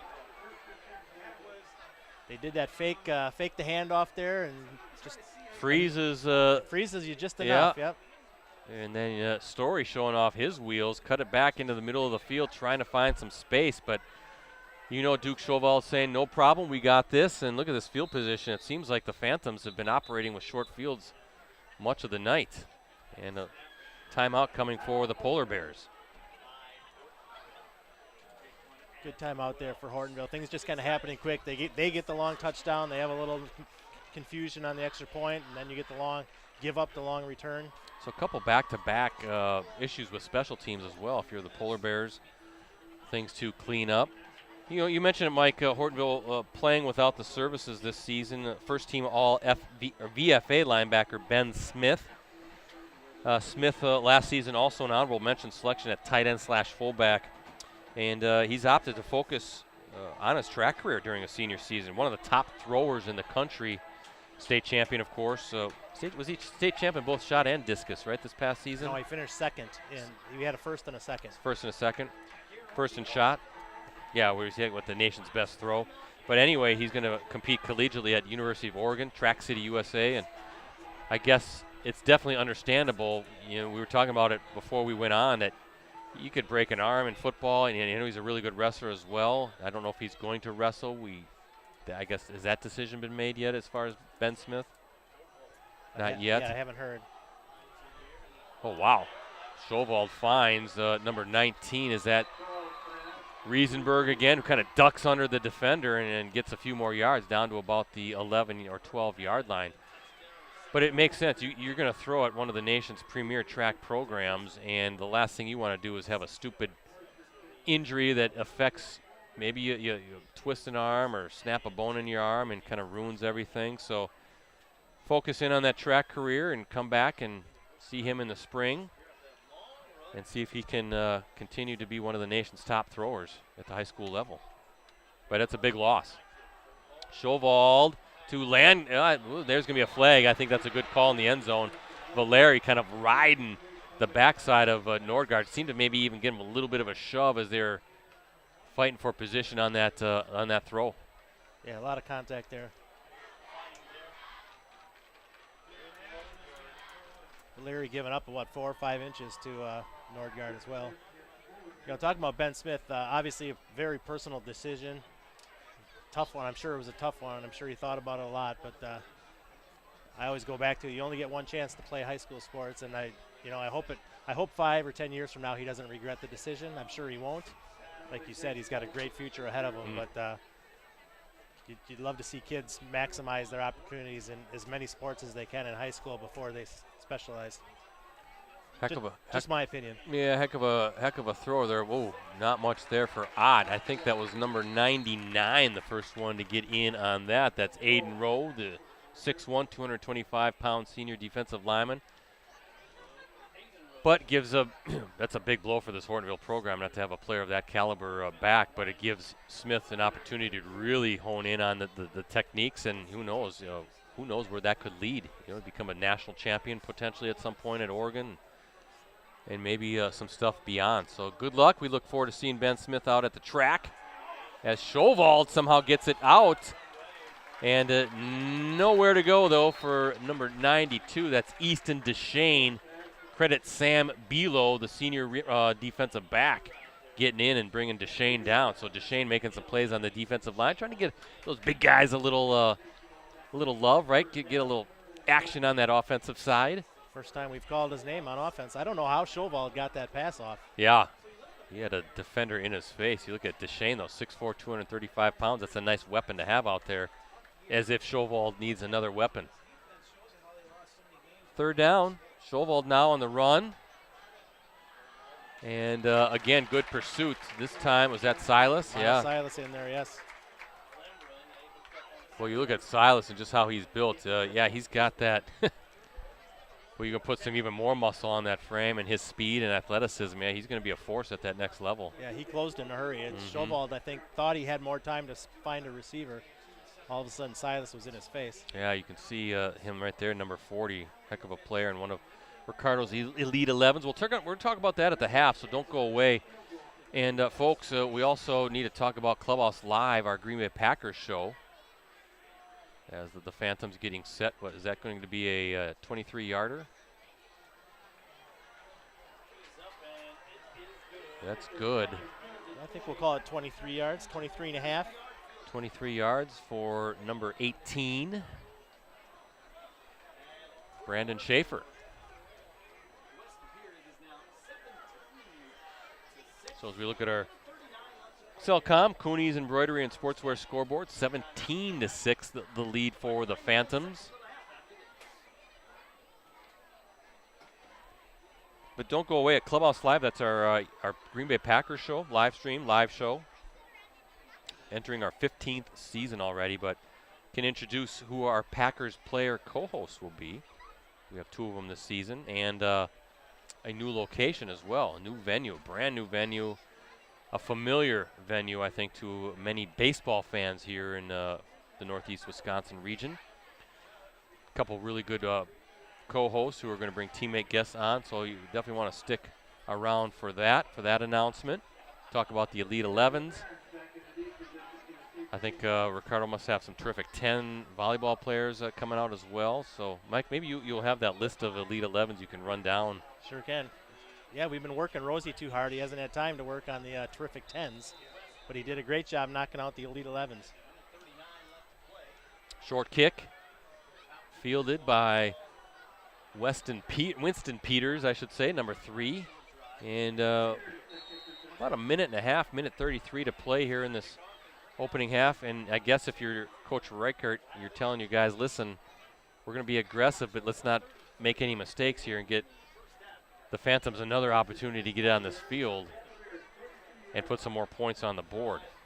Aggressive but smart. Yeah. But you can't play cautious because that's when mistakes happen. So we'll see how this offense, led by Broden Butson, plays it with a minute 33 to go. Well, if you're the Polar Bears, you'd love an opportunity to get some more points on the scoreboard as well. So far this game has played out a lot like a lot of the Hortonville games did last year. You know, they're playing tough, keeping it close. Just need to come up with a few more big plays. Butson, handoff to Strange, who's got some running room and dives forward. Nice tackle, though, by number 20, Bryce Borowitz. Of course, his father, Ryan, a sharpshooter. That Schwabenheim, I think, is where he played high school, and then collegiately at UW Green Bay.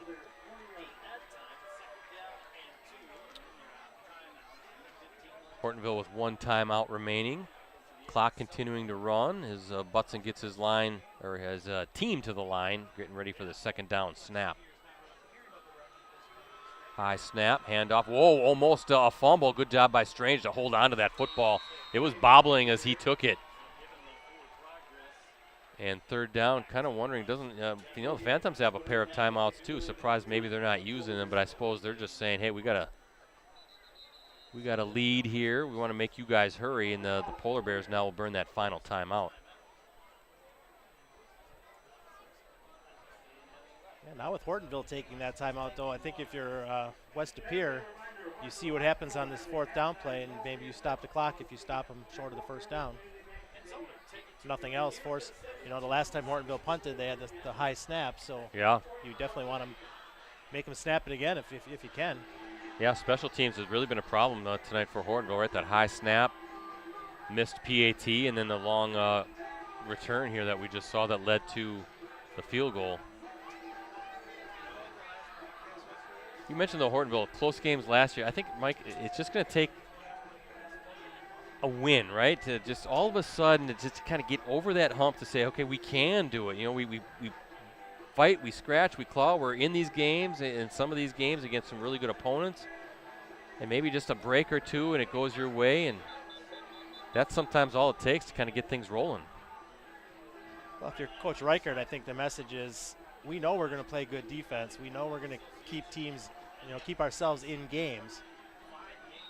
Now you just got to get the other 2 facets of the game working as well as the defense. So an interesting 3rd and 2 play. What's your call? Handoff to Strange? I think they throw it. Well, we'll see what Butson does. Waiting for the snap. Nope, he's going to hand off to Strange, who's got some running room. And that'll stop the clock to move the chains. And Polar Bears getting to the line very fast. And they're ready to go where they're going to mark it. And let's see when they start winding the clock. And now it starts as Butson ready for the snap. Good job, and just spikes it. Second down coming up. So very, very well done by Butson to get to the line. That's why I'm not a defensive coordinator. I would have been yelling, watch for the pass while they're running up the middle. 36.8 seconds to go. No timeouts for Hortonville, but kind of in that part of the field where you can take a couple chances now downfield with the passing game and see if you can maybe get out of bounds or certainly stop the clock, run to the line, and spike it again. Maybe you can put a field goal on the board here before half. We'll see. Butson, he's going to go drop back. Lofts a rainbow, and it's caught. What a catch by number 14, Colin Wendt. Pretty good coverage there. Ball at the 26-yard line. Clock stops at 31.6 to go. The official hasn't wound it up yet. Waiting for the chains to get set. And there we go, is again Butson spiking it. Now we got a flag. It's going to go against Hortonville.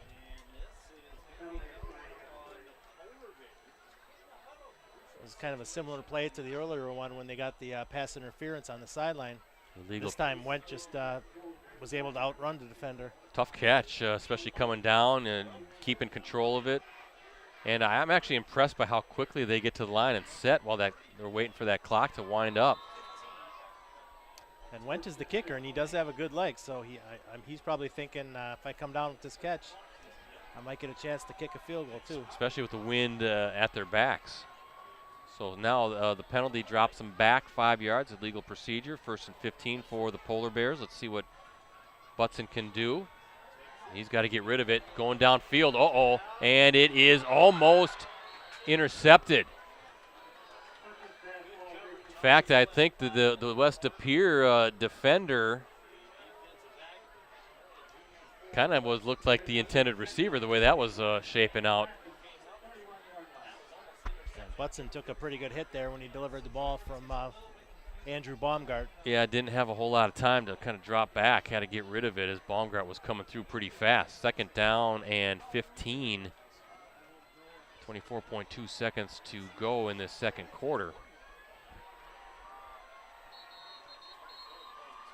And what do we have now? Timeout.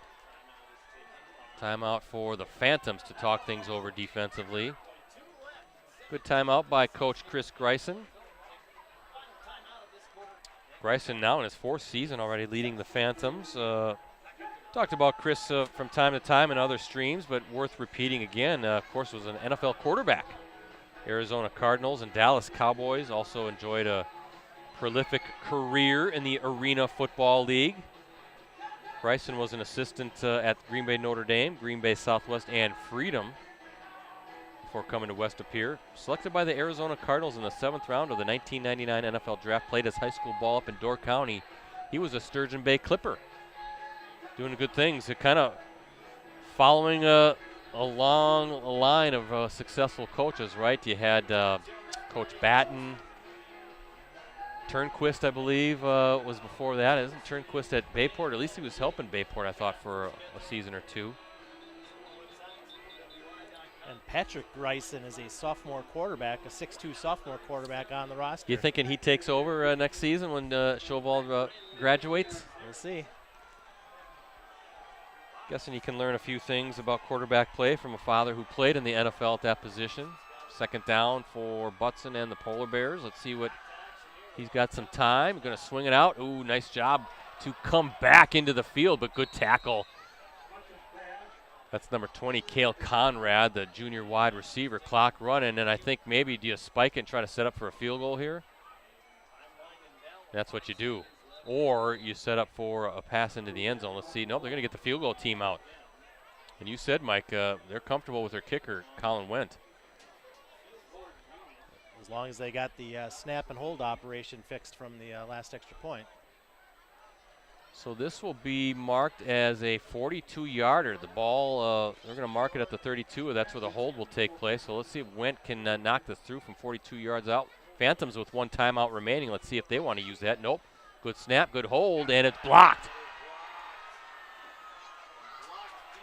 And that's how the first half comes to a close. A blocked field goal attempt. 42-yard attempt. 17-6. The Phantoms lead as we look at our Cellcom and Cooney's Embroidery and Sportswear scoreboard. So a couple of mistakes, special teams mistakes particularly really hurting the Polar Bears. And, of course, the miscues, right? The fumble led to a short field, the first touchdown for West De Pere. But some thoughts on those first 24 minutes, Mike? I think it was about what we expected from West De Pere. You knew they were going to come out and throw the ball. They really haven't tried to run the ball that much. They're very confident putting the ball in Chauval's hands because they know he's got some veteran receivers. And you just said from the Hortonville side of it, defense has played solid, not great, but the defense has kept them in it. Just too many special teams miscues and a lot of penalties for both teams, but it's to be expected with the first week of the season. Yeah, week 1 stuff. Kind of used to seeing that. Doesn't matter what season it is, our first live streams, hey, we're making mistakes too. Well, yeah, because I'm here. No, you're doing a good job. So, well, halftime, a chance to kind of talk about some things coming up digitally or some things that are already up digitally. And we've been referencing it throughout the first half, but that Elite 11, now that's a big undertaking for you, Ricardo, of course, Rosie right here. Finally come out this morning, just in time for the week 1 games, and I guess that's what Ricardo's showcase of some of the top football players in the Green Bay Appleton markets, Mike, is that? Yeah, in past years we've dipped down into Fond du Lac and Oshkosh as well, but this year we decided to keep it a little bit more localized than just Appleton and Green Bay. And it's only seniors. Ricardo's got a few rules on it. It's only seniors are eligible, and he only picks 1 player per team. So, sometimes, past years you could have picked, 3 kids from Kimberly or 3 Bayport kids or 3 kids from Appleton North, for example. But Ricardo likes to try to spread it around a little bit, so he keeps it to just 1 player per team, and you got to be a senior to make it. So, well, I have a question about that. But those rules change when it comes to the Terrific 10, where you can have like 9 players from 1 team, and that's a girls' volleyball team. Don't think I haven't brought that up with Ricardo because I have. Yes, you are right. He's changing the rules as he sees fit. He does, yes. And his rationale there is that he doesn't want to. I think a few years ago, when he started this, was 10 years ago when he started it, volleyball maybe wasn't quite as advanced as it is now. Yeah. You had some elite programs, but not as many. But now girls volleyball has improved so much. There's so many good teams that, years ago, he just by default almost, he kind of felt like he had to double up from multiple kids from the same team. As long as he has a reason for it, because we're not going to let him get off too easy. Well, what I tell him all the time is you have to be able to, if anybody asks you, you've got to be able to justify it. You got to be able to have a good reason for why you did something. So, well, he does. He does. But the Elite 11's very popular.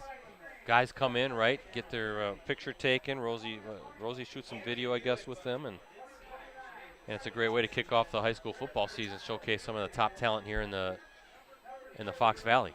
As you said, Chauval was on it in this game, and Miles Silas from Hortonville was on it. Trying to go off memory who all 11 are, and I don't want to miss anybody. But you got Brock Arndt from Appleton North. Well, we got it online here. I could probably find it, right? Well, now we got to test my memory. I'm getting old. Boy. I got to see if I can remember them all. That's a lot of players to remember. That's 11 players. It's easy when you're doing the Fab Fives, trying to do the basketball. Well, let's see if I can do it. We got we got Duke Chauval from West De Pere. We got Miles Silas from Hortonville. Yep. Brock Arndt from Appleton North. There he is. Sam McGivern from Kimberly. Yep. Ethan Matthew from Winneconne. Okay. Cade Rosenau from Clintonville. Yeah, Clintonville quarterback. Tyler Brightman from Xavier. Yes. Cole Calkins from Menasha. Yes. Luke Keller from Neenah. Yes. I have 2 left. 2 left. Now I'm going to be mad because if I don't remember the last 2. You're almost there. We got Landon Gauthier from That's Bayport. 10. You got one Bayport. more. One more, Mike. Come on now. Should I tell you the position? Yeah. Quarterback. FVA quarterback.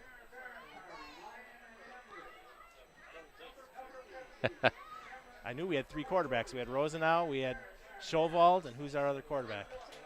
Oh, obviously Finley Dorio. Finley Dorio, there from you Kaukauna, go. So well done. That's impressive. Yeah, I needed a hint. You had to give me a hint on that, but we can go to postcrescent.com and check it out. I was trying to, and I couldn't log in. Imagine that. Or greenbaypressgazette.com. They're both on there. But, yeah, I can run down those again. Elite 11, you can go right now and check out the great digital showcase that Mike, Ricardo, and Rosie put together. Great pictures, great display. But Brock Arndt, linebacker, tight end, 6'3", 235 pounds.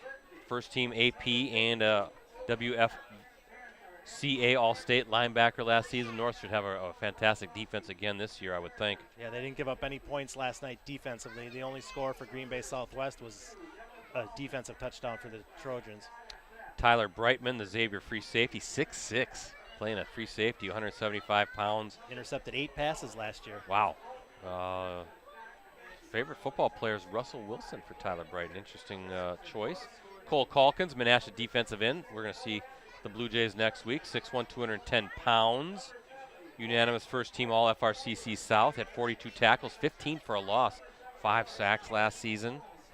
Then Finley Dorio, heck of a quarterback, 6'2", 185 pounds. I think the Kaukauna Galloping Ghost, who West Appear will play next week. We'll talk about that. There's some history between those 2 teams. They should be pretty, I think, offensive-minded. Dorio leading the way for the Ghosts. 2,054 passing yards and 19 touchdowns last season for Kaukauna. Landon Gauthier, Bayport Pirates, linebacker, 6'3", 230 pounds, but he's out right now with a broken rib, right? Yeah, he didn't play last night because of the broken rib, and I think they're going to be careful with him. We'll see if he plays against Kimberly. I think that's still up in the air. Okay, his favorite football player, Micah Parsons. No surprise there. How about for the Neenah Rockets, Luke Keller, tight end, fullback, 6'3", 210 pounds. He was a first-team All-FVA at tight end / fullback, 8 catches for 163 yards and 3 TDs last season. Also a good kicker. Ethan Mothy, Winneconne running back. Good to see the Wolves represented. They got a nice team coming in, 5'7", 180 pounds. Doesn't Winneconne, they have the Wolves and the Hawks coming up than Xavier? I thought they had an early season matchup. Maybe, but Mothy, unanimous first-team running back in the East Central Conference last season, offensive back of the year, 804 yards and 10 touchdowns. Also a first-team pick at defensive back, 5 picks. He's going to play safety this season. Not too many players I'm taller than, but I'm taller than Ethan Matthew. Sam McGivern from Kimberly, defensive end, 6'3", 250 pounds. First-team All-FVA, honorable mention on the WFCA large all-state team. I don't want to give too much away. We want you to go online to look up the Elite 11 team, but I will say Sam McGivern was having a little fun with us, I think, when he came into the office. He said his favorite food is octopus. Oh, come on now. And his favorite TV show was The Backyardigans. If you remember that cartoon from years ago. I don't know if he's being serious or if he's just having fun with us, but who eats an octopus? I don't know. Come on. Cade Rosenau, Clintonville Trucker, sporting that nice little mustache, huh? Look at that quarterback. That kind of got the long hair going. Little Gardner Minshew look to him, I think. 6'5", 190 pounds. 2,383 yards and 32 touchdowns last season. By the way, we were talking about this last night. Good for the Truckers. I think that move out of the Northeastern Conference in a league a little bit more of their playing teams, more of their caliber, more of their size. That was a tough league to. First of all, they're kind of out there, right? It seems like they're almost more in central-ish Wisconsin. Coming to the Fox Valley, trying to play the Little Chutes, the Freedoms, the Wrightstowns of the world, the Luxembourg Cascos, the Denmarks. That's tough. Yeah, but you know that Clintonville's got an unbelievable tradition of athletics, through the years too. Yes. So with the Jershleys and stuff, but not just them. You know, they've got a great tradition of athletics. But you're right, it's good to see them. They had fallen on hard times recently, Bit, but yeah, no doubt if you go in their gym, they've got some pretty. Dick and Jack Bennett played there in high school, so long history for sure. But good to see them playing well. Duke Chauval, we talked about him, West of Pier Phantoms quarterback, 6'2", 189 pounds. He likes spaghetti, and so do I. In fact, I had that for lunch today. Favorite movie, Remember the Titans. Favorite school subject, science? No. Not a science guy. And he likes Joe Burrow, Cincinnati Bengals quarterback. Miles Silas, 6'4", 240-pound linebacker here. He likes history. I'll go with that. I like history, too. Ranked number 3 among edge rushers by WisSports.net. Has D1 offers from Minnesota, Kansas, Iowa, Nebraska, and Iowa State. And I think that's all. Did I get all 11? I think I did. I think so. So, yeah, check out the Elite 11. It's pretty cool. And then the terrific 10, the girls volleyball players, right? They'll be out when? That should be out. We're hoping maybe by the end of next week. Give it a little tip or a little hint. We got some Appleton North girls. We got some Xavier volleyball players. Luxembourg Casco makes an appearance. Fox Valley Lutheran. Hortonville. So a good mix of players again on the terrific 10. We just have so many good volleyball players and so many good volleyball teams in our area. You know, it really has exploded, hasn't it? So much. And of course, Xavier won the Division II volleyball state title last year, and Appleton North was, made it to the state tournament again in Division I. Ran into a buzzsaw with Oconomowoc and Defiant Savior, Holy Angels. Those are probably 2 of the best teams in the state, but Appleton North should be right there again this year. Luxembourg Casco, always a power. So, yeah, we're blessed with some great volleyball players, so that'll be fun when that terrific 10 comes out. Doesn't matter the year. There's always great players here in Northeast Wisconsin, the Fox Valley Association, FRCC, Northeastern Conference, Bay. Always top-notch stuff here in this part of the state. Yeah, now tell us about Clubhouse Live. Yeah, Clubhouse Live. So that's our Green Bay Packers show. Live show. Already our 15th season coming up. I didn't have gray hair when it started. Now I have gray hair. But if you'd have told me back in 2009 we'd still be doing it in 2023, I'd have said you're crazy. But I'm proud to say I think it's one of the best. I think it is the best Packers show around. And if you're into Packers football, check it out. This season's player co-host, we have Keyshawn Nixon, the all-pro return man, also very good defensive back. Slot corner, I think, is where he's going to play this year. And versatile and veteran tight end Josiah DeGuara. Looking forward to meeting those guys. We've had both guys on our show previously as guests, but they'll come on and they'll bring teammate guests with them. They're going to alternate weeks. Actually, our first show will be September 4th. We're going to have a special guest that night. Then September 11th will be DeGuara and Nixon together, and then from there they'll start alternating. There'll be a few weeks here and there where they can't come on because of a Monday night football game, that sort of a thing, or Thursday night game. They have a late Monday practice, so that takes them out of the mix. So we'll have some special guests for those shows. But and for those who don't know, where is the show going to be this year? We're moving to a new venue. We're moving out of downtown Appleton and into the beautiful and spacious Fox Club, which is at Neuroscience Group Field at Fox City Stadium in Grand Chute, home of the Wisconsin Timber Rattlers. Beautiful facility up there. It's a year-round facility, and I can't tell you how excited we are to partner with the Timber Rattlers and use that great space. If you've never been in the Fox, a beautiful view of the field, so it's kind of fun to, I guess, cross the sports, right? Football and baseball, but I know there'll be some Rattlers giveaways in there, probably some bobbleheads. We're going to give away Packers tickets. Spacious, very roomy. They're going to have traditional and elevated concessions, tailgate type stuff, so they'll have your usual burgers and brats, but they're going to have some of those, I think, those funky creative type sandwiches as well, where you're going to need to kind of jog that off probably after you've chowed one or two of those down. So definitely check it out. It's free admission. It's going to be free parking. There's elevator service to get upstairs to the Fox Club, so it's really convenient. Fox City Stadium is right off of I-41, so if you're coming from Green Bay, it's an easy drive, half hour at the most, and you're there. And I can't wait. I'm really looking forward to that setup. And doors will open at 4 o'clock, and sometimes we'll give away some signed items maybe. Maybe the guys, if they're feeling generous, they might stick around and even sign a few autographs that night. So definitely check it out. If you can't make it, we also stream it live on any of our websites, including clubhouselive.com, all of our Facebook pages, including Packers News and Clubhouse Live. Give us a like on Facebook at Clubhouse Live if you don't mind. And, of course, our USA Today Network Wisconsin YouTube channel. So multiple platforms, multiple ways to watch the show, and really looking forward to it.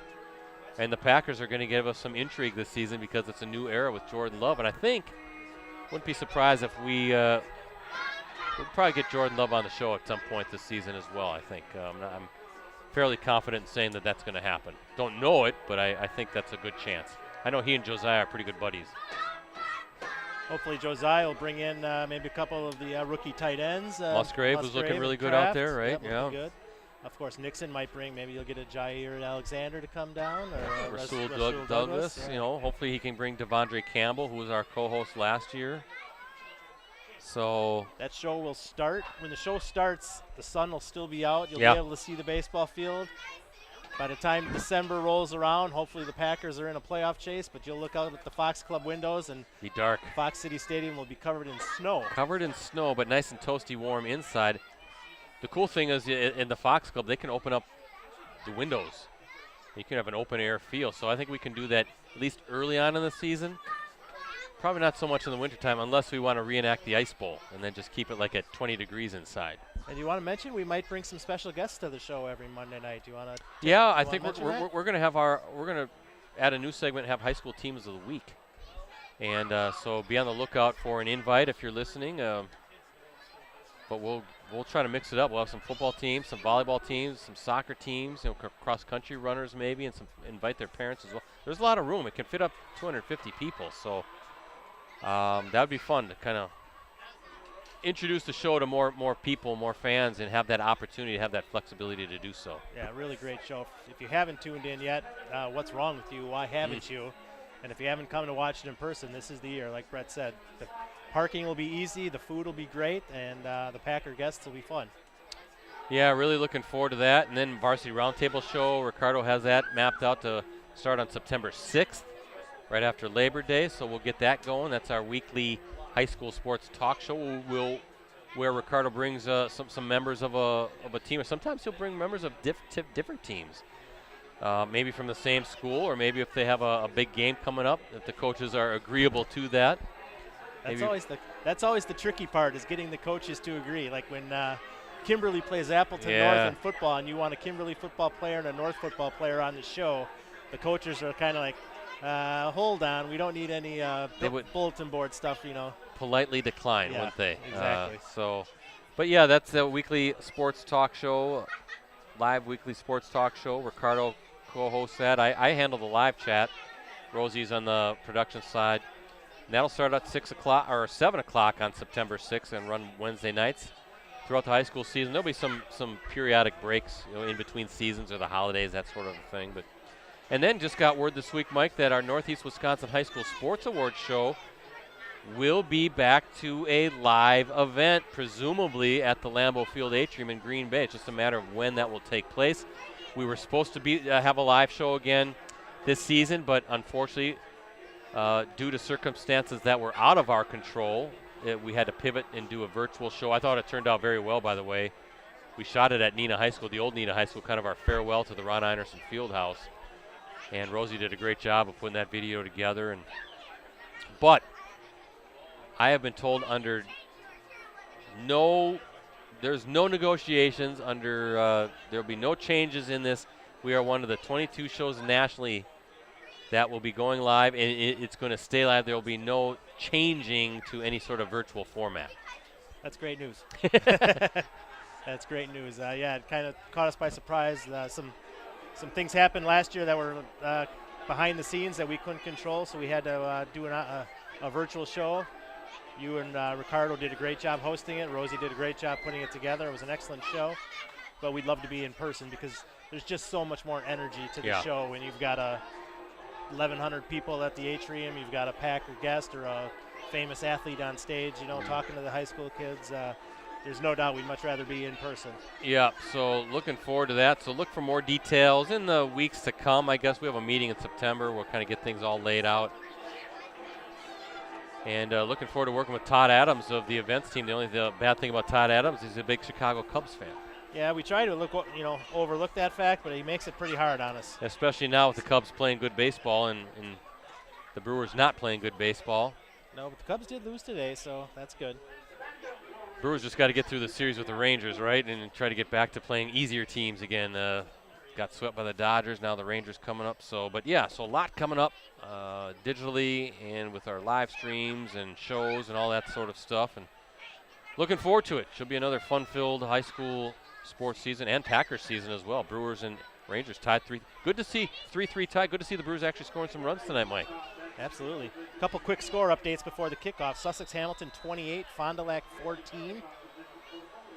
McGuanago 21, Stevens Point 7. Okay. And a pretty good return underway. Finally brought down, but that's number 81, Brock Story. Boy, he's had some good runs tonight in the return game. Yeah, the wedge there, they kind of set up the blocking, and they just did a great job of walling off the Hortonville guys. They just couldn't get over to Story. Hey, thanks again to our sponsors. Cellcom unlimited data for smartphones is now more affordable than ever at Cellcom with new unlimited data plan options starting as low as $25 per month per line. No matter how many lines you need, Cellcom has you covered. Visit cellcom.com/unlimited+ for details. As we await this first snap of the second half, right at the 49-yard line for the Phantoms. Again, good field position for Duke Chauvold. And he drops back, fires, and there's Nordgaard near the first down, trying to wrestle the ball away, the Hortonville defenders, but Nordgaard finally goes down after a 9-yard pickup. Real quick, Brett, Freedom 21, Wapaka 7, Luxembourg Casco 34-7 over Xavier in the third quarter. Menasha 14, Appleton East 13. Wow, okay.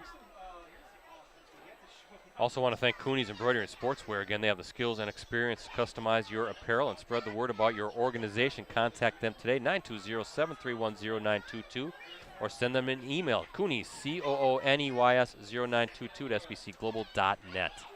Second down and 1, going deep. And just a little too far for Nordgaard to come down with. That's a tough play along that sideline. You got defenders on one side, and you really have another defender on the boundary on the other side. So tough play, but you like the shot play because it's 2nd and 1. You feel pretty confident that in 2 more plays you're going to pick up this first down. So why not take a shot deep downfield? Yeah, real good coverage by Valeri there. He had his hands on him. They were hand fighting, but the refs let him play. 3rd and 1 for Chauvold. Let's see if he wants to hand it off to Evan Ott, or is he going to take to the air? Little option type play as Ott looking for some space. He's got the first down, finally hit hard. That's number 35 for the Polar Bears, Matthew Spielman, the junior defensive lineman. First half scoring, again, 2 touchdown passes from Chauvold, a 6-yarder to number 19, Joseph Riesenberg, and then the 80-yard beautiful hookup to number 82, Benjamin Lemerand. Also a 23-yard field goal by Brandon Schaefer. Only touchdown of the night so far for the Polar Bears. A 62-yard pass from Butson. We'll wait for this play as Chauvold going downfield, and he took a shot. He'll get up.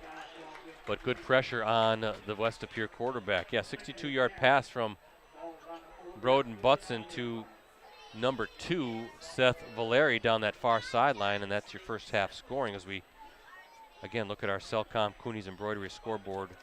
Shows the Phantoms up 17-6.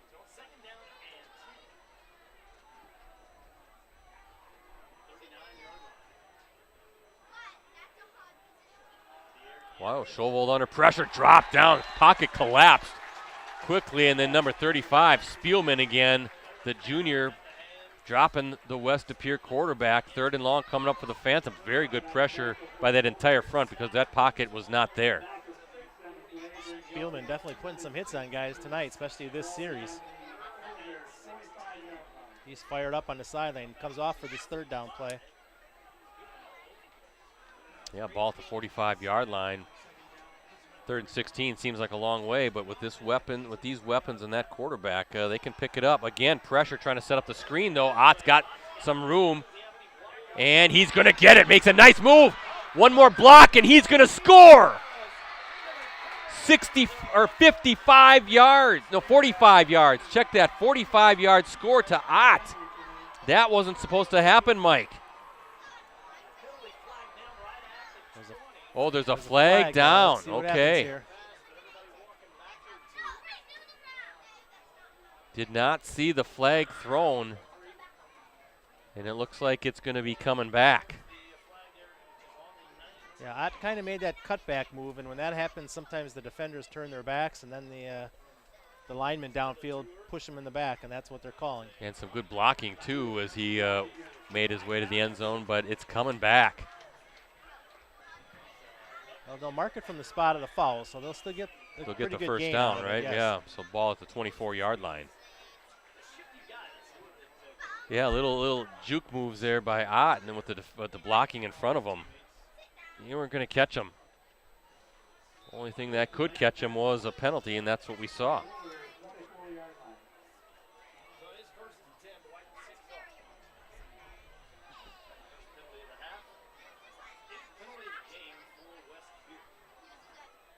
Shovald hands off to Ott.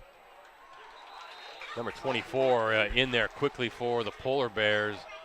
That's Reggie Clone, a junior defensive lineman, getting in quick. Called his name a couple times in the first half.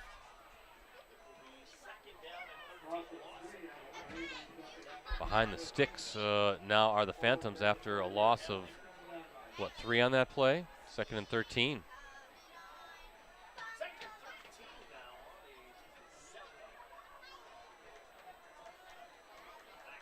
Shovald. He's got to get rid of it again, and that pressure, he just got to get rid of it. They're getting some pressure now up front. The Polar Bears defense making Shovald a little uncomfortable.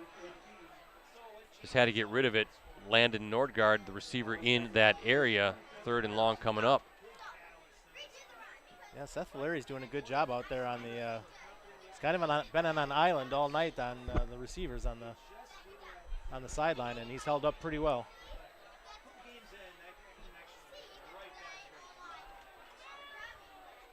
Well, let's see if Shovald, what he's got up his sleeve for this play. He's going to be on the run, running to his right. He's got to get rid of it again. Pursuit, nope, shakes that one, threw him downfield, and almost. Nordgaard, the intended receiver, but I think number 6 for the Polar Bears, Kane Fletcher, senior defensive back, right there, maybe close to an interception. Miles Silas chased Shovald down and put a hit on him on the sideline. So 4th down, 13 yards to go, ball on the 27-yard line. And wondering, kind of taking their time, the Phantoms. I'm going to look at that back judge and see he's going to start counting here pretty quick, but Phantoms at the line of scrimmage. Shovald waiting for the snap. He's got it, drops back. Now he's on the run. Going deep downfield again. He's got his receiver. Got it. No. Looked like it was caught in the back of the end zone. Then at the very last end, you see the ball squirt through the end zone. Brock Story, the intended target. I thought Story had it, but just couldn't come down with the catch in the end zone. So turnover on downs for the Polar Bears. Looked like he had it, and then all of a sudden, kind of in the shadows of that back corner, you see the ball trickling across the track. Yeah, it's a little dark there in the corner, like you said. It looked like a touchdown. Really good throw by Shovald. Not an easy throw on the run like that. Well, let's see if the Polar Bears can parlay that into some points. Down 11 with 8:47 to go.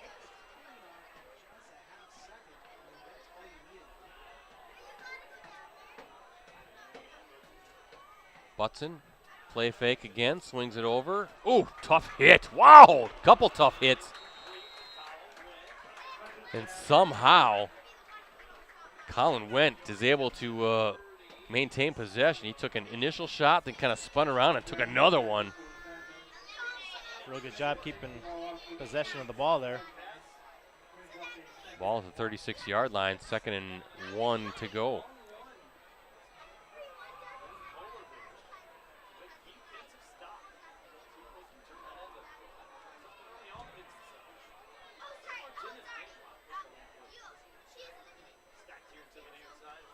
Handoff, Strange.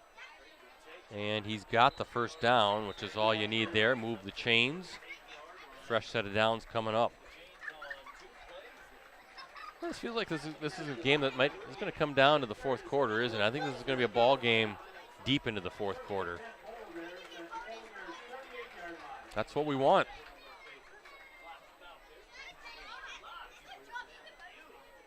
Hortonville's played a lot of close games last year, so this is nothing new for them.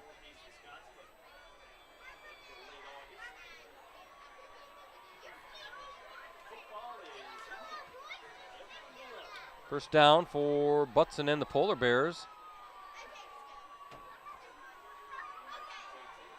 Blitz coming, it was picked up, but Butson on the run. I think he's going to fire it. Ooh, tough throw. I thought maybe he was going to tuck it in and just run, but instead an incomplete pass. Kind of looking at the Hortonville schedule, actually both schedules, but I'm wondering when the Polar Bears, they're going to be at or home against Wausau West in week 8, so that's going to potentially be a big game on October 6th. What a tough game next week. They're at Pulaski. That's going to be a tough Red Raiders team. And then home here against Stevens Point to start VFA play. Pulaski's playing at Notre Dame tonight, but the Pulaski team, they expect to be pretty good this year. 2nd and 10 for Hortonville. Handoff. Nope, Strange got it. Looking for some space up front. Trying to drive the pile. Got about 3 yards on that. 3rd down coming up. A big 3rd down play. Maybe 4 yards on that gain. Looking at the Polar Bears, yeah. Big game, or the West Appear Phantoms. Big game next week at home against Kaukauna. Then Bayport in week 9. That could be a battle for the FRCC North. Come on, Brett. Coaches don't look ahead to week 9. Yeah, we do, though. They're only worried about today and then next week. Yeah, right. They know the schedule. 3rd down coming up for Hortonville. Play fake again. Butson. Oh, nope. Just threw a little bit behind on that slant play to Jack Tenney. And the punt team coming out. Yeah, that game next week, Mike, West Appear against Kaukauna. They've played some high-scoring games in the recent years. Well, yeah, I mean, not just the state semifinal game last year. Yeah, they hooked up. Remember last year, there were 2 memorable games last season, but that week 2 game at Kaukauna, Bank of Kaukauna Stadium, West Appear earning a wild 43-42 overtime victory. Najee Mitchell had that touchdown run, and then he had the subsequent 2-point conversion run in overtime to lift the Phantoms to the victory. And of course, the 2 teams then faced off in the Division II state semifinal at Ashwaubenon. Mitchell, 211 yards that night, 2 touchdowns. Chauval threw for 124 yards and a score. West Appear winning that game 26-7, but it was close going into the fourth quarter. The Phantoms outscored the Ghosts 13-zip in that final quarter. And Mitchell, of course, the FRCC North offensive back / receiver of the year, playing at Minnesota Duluth. But that's a nice little matchup, nice little series that those 2 teams have, the Phantoms and the Ghosts, both black and orange. Should be another good battle again next week.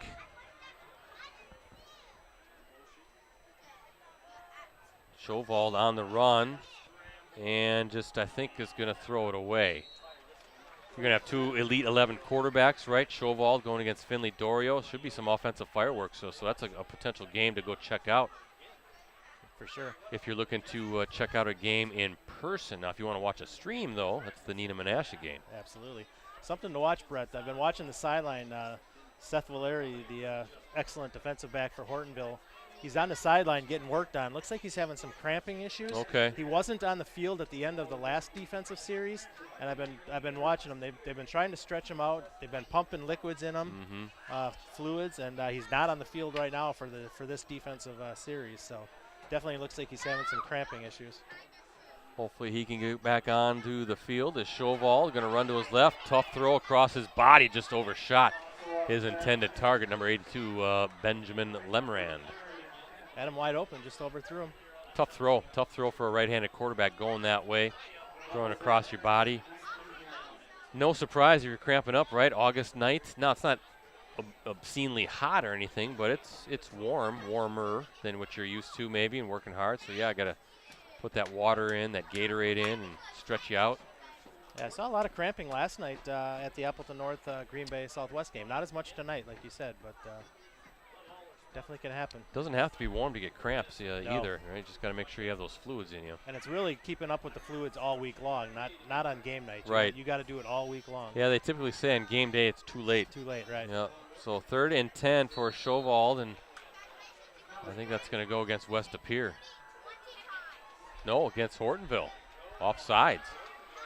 So 3rd and 10 now becomes 3rd and 5 and makes it a little bit easier for Chauvel to pick up this first down.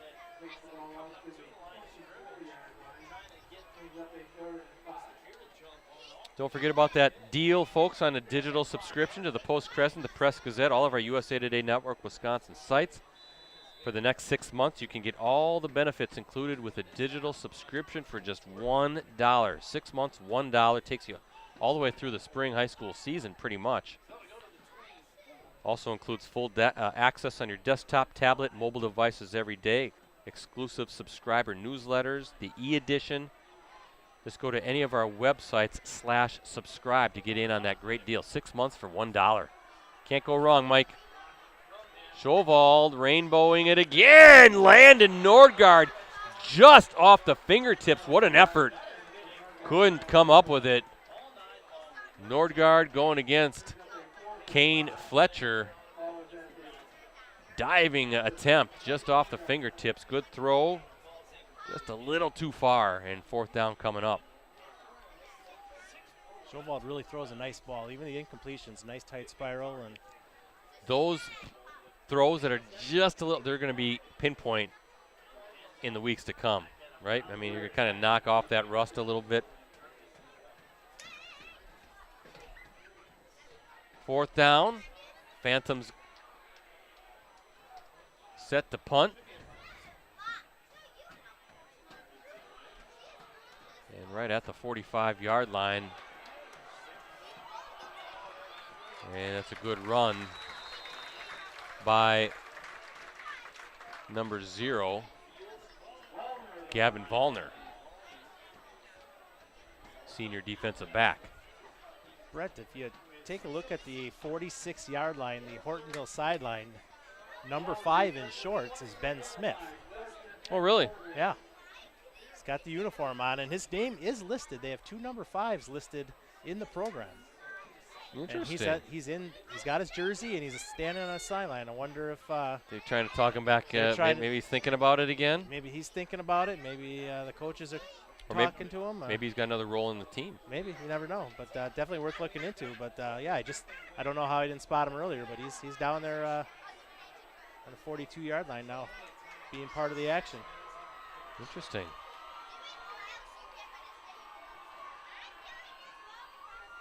Strange with the handoff. Yeah, who knows? Maybe he decides, changes his mind, comes back out, or maybe he's just doing some managerial type stuff, right? Taking care of water or whatever they have him doing. That's the most physically fit water boy I've ever seen. He is built pretty good, isn't he? You can see why he's in shorts and no pads, and I do not want to run into him. Yeah, you can see why he's one of the nation's top high school throwers in the sport of track and field. That's something I like to do, is go out to Oregon, check University of Oregon, check out a track meet sometime at their facility. A little screen pass. Strange. Looking for a seam. Fumble. Picked up. And he's in. That's number 4, Levi Hibby, picks up the loose ball, and he's into the end zone.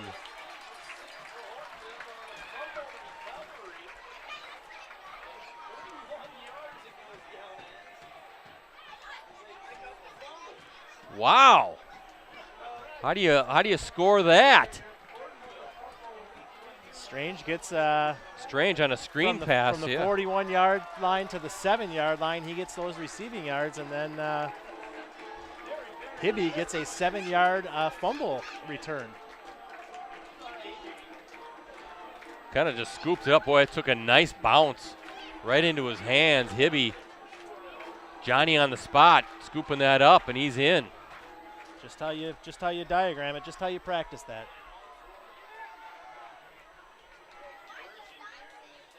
But it is a good job by Hibby to be down the field. If you can't get your block or something, still stay active in the play and be there just in case something like that happens. Good athletic move too, because that's tough. He's running and sees it bounce, scoops up, 2-point conversion. Let's see if the Polar Bears can get in, and they do. And we got a 3-point game here at Akin Field as we look at our Cellcom and Cooney's Embroidery and Sportswear scoreboard. 17-14. West Appear with the lead, but that lead now has shrunk after the scoop and score on the fumble and the 2-point conversion run. That was what, number 31, I believe, right? Brock Wolter with the run, a sophomore.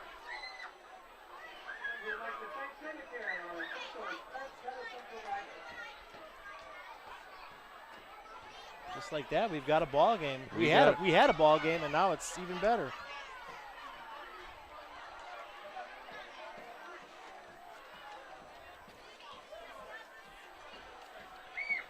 That's the thing about high school versus college versus pros. I think there are people kind of, and myself included, were like, can you scoop it and advance the fumble?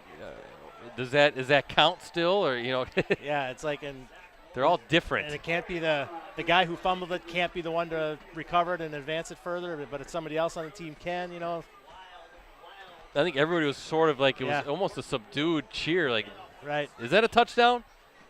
I wish the rules would be a little bit more uniform between all the levels. Come on, Brett. You got time to read all 800 pages of the NFHS rule book. I don't envy these officials having to know all that stuff. Absolutely. Especially in the NFL level where the game is played at warp speed. In baseball where you're just kind of standing around, the umpire's calling a strike a ball or a ball a strike, that drives me crazy.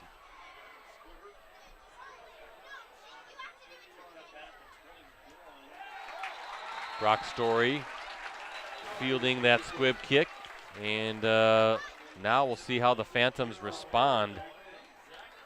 So a screen pass to Strange, fumbled it at the 7. Hibby scoops it up, takes it in, and then the 2-point conversion run scored by Wolter. 8 points for the Polar Bears in a 3-point game with plenty of time left in this one. Kind of a slow-moving game tonight, too, isn't it? And a lot of clock stoppages, a lot of penalties. Well, let's see what Schovald can do and see if the Phantoms can answer. Ooh, nice catch. Good tackle, but Lemerand with a nice fingertip catch and tripped up, and now he's down. And let's see what the issue is with Lemerand. Might be an ankle. He was kind of grabbed by the foot and the ankle there when he was taken down. Hope it's that. I think it might be a cramp Yep. stretching him out. Yeah, we're deep into the third quarter now. These guys have played a lot of plays tonight, so. Yeah, they're working a little bit harder physically than we are, aren't they? I got my water up here. I'm nice and hydrated. We talked about Valeri. He's got his helmet on. He's itching to go back into the game now. He's talking to the coaches. I noticed that last kickoff by Hortonville, Hebby was the one who did the squib kick, and it was not Wendt. So okay. That's something to keep an eye on as well. Talking about Schovald, Mike, we'll see after they stretch out Lemerand here, but according to our colleague, again, Scott Vency of the Green Bay Press-Gazette, I was reading his preview story about the Phantoms coming into tonight's game, and Schovald, the first player in program history to throw for at least 4,000 yards in his career. And there's been some good quarterbacks there. Remember Blount? Yeah. But Nate Blount, is that correct? Trying to remember now. Yeah. But I remember covering a game at West De Pere against Menasha. Boy, it was all him that night. He was a great runner, oh too. Oh, my yeah. goodness. Was it Josh? I think it was Josh. Buck. Yeah. Jason Birkin, though, who went on to pitch in the major leagues for Baltimore and the Chicago Cubs, he was the record holder, 3,839 yards. Chauvel's career stat line entering tonight's game, this is coming into the game, 4,114 yards, 38 touchdowns, and a completion percentage of 62%, only 9 picks in 468 attempts. Now, you mentioned the 2 touchdowns. He's got 40 for his career, and he's just going to keep adding on to his record-breaking career passing yardage total all season long. Might be tough to break that mark when all is said and done. Some good quarterbacks that have played at West De Pere over the years.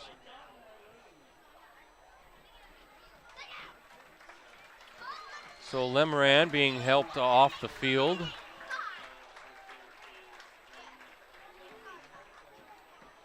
Can't really, you see, he can't put weight on either leg. They're like literally lifting him off the turf. Probably try to keep working on stretching those legs out. Boy, you ever had a bad cramp? Like, oh, yeah. That's pain. Chauvel now going to swing it over. There's Landon Nordgaard looking for some space, and he can move. Spins his way. He's got the first down. Takes a good hard hit, but he gets right back up. Looked like Silas was right there waiting for him, but Nordgaard, that's a nice little design, getting him on a crosser and just little pitch and catch and let him do the rest because he's got those long strides at 6'4". Looks like Valeri is cramping up again. We just said he was trying to get back into the game. He had his helmet on. Now he's laying down on the sideline again. They're working on his calf, and Wendt is sitting on the bench. He's working, trying to roll out his own calf. It's just that time of the night and that time of the game where guys are cramping up. 1st and 10 for the Phantoms. Chauvel again going to sling it. Nordgaard and trying to get a few more yards, and now trying to get Nordgaard a little bit more into a rhythm. He's such a dangerous weapon. Try to get the ball in his hands. Well, they're giving him a cushion, and they're just taking what Hortonville's giving him. Ball at the 39-yard line. You mentioned those cramps. The thing of it is now it's tough to get rid of them, no matter how hard you work on them.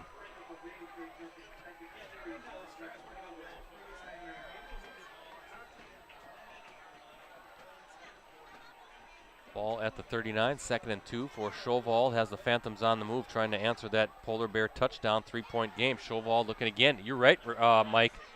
They're playing way too soft on the Nordgaard right now. It's just too easy. There's the dilemma, though. He's such a good receiver. Do you try to press him and he beats you? Then it's a touchdown. We hope that safety slides over and can help maybe break up a pass. But maybe that's too much cushion. Yeah, I would agree. Too much cushion right now, but like you said, if they try to shrink that cushion, they're going to do a little pump fake, and then he's going to a little go stop and go or something, yep, and boom, exactly. You're going to hit him. Yeah, it's tough when he's a talented receiver like that. But Chauvel, credit him. He's just looking at that matchup, saying, "I'm just going to keep going to you if you're going to play off." And he's 6'4", great hands, and he's got a real good jumping ability. So now we have a new quarterback in, Mike, and that's number 3, Patrick Greisen, the sophomore, hitting Joseph Riesenberg. So what's going on here? Where's Chauvel?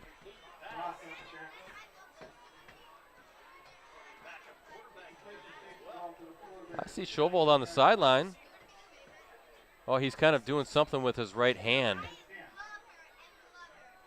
Trying to stretch it out. I don't know if it's a forearm issue or a finger issue, but now Patrick Greisen, the sophomore, in. Let's see what happened. Maybe he had his hand on a helmet on one of his passes. 1st down and 10 at the 16-yard line for Greisen. Hands off to Ott. And just a sophomore, but like we talked about with Van Beek and the Rockets, Nina game last night, a freshman coming in and playing well. Greisen's not going to be fazed by coming in here and having to play in a tight game here at Akin Field. This is going to be no big deal for him. I'm sure he's been very well prepared by his coach and father, Chris Greisen. Absolutely. Chauvel has his helmet on. Yeah, he's kind of looking now. I see a trainer looking at that arm a little bit, that hand. And Greisen on the run, spun around. That was 99 getting in there first. Aiden Rowe again, the senior defensive lineman. 3rd and 11, 3rd and 12 maybe after that sack.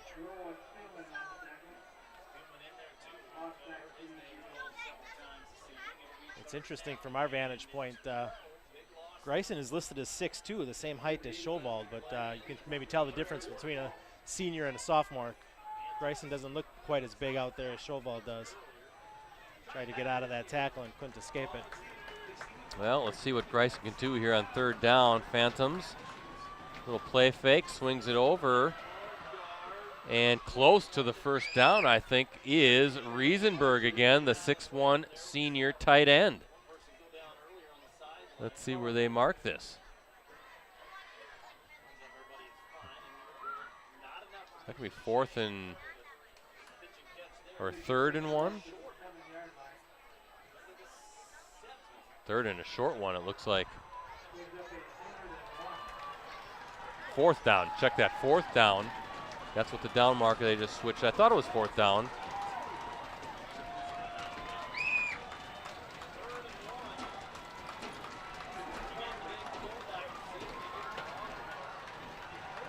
Got Baumgart in the backfield now. Greisen under center this time. Fumble! And who got it? I think the Polar Bears are saying they got it, and it's a turnover on the snap. So Greisen goes under center. There's an exchange issue. The ball falls to the turf, and the Polar Bears pounce on it. And a big turnover because the Phantoms were knocking on the door. At the very least, kick a field goal, right? Get 3 points. But now the Polar Bears, 1st and 10 on the 10. So many teams not used to going under center right these days. Right, I think that was his first snap under center. Everything else since he came into the game was in the shotgun there. So let's see if the Polar Bears can take advantage of the turnover.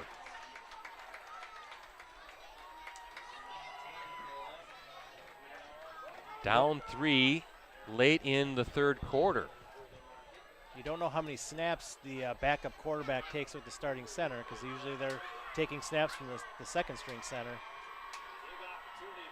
Hand off to Strange. Not a whole lot there. I think they'll get, say, number 5, Christian Solis, the senior defensive lineman, getting in on that. A couple other of his teammates as well. 2nd down and 10, no gain.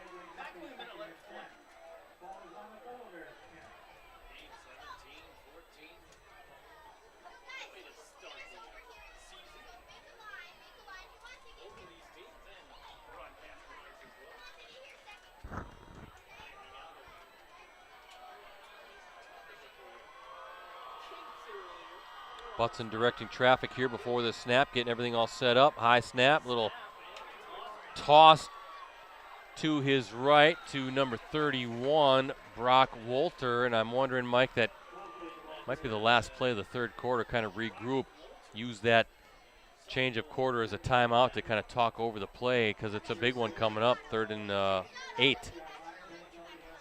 Yeah, I think that would be smart, and I think the coaches are signaling to the guys in the huddle, just kind of take it easy, let the clock run.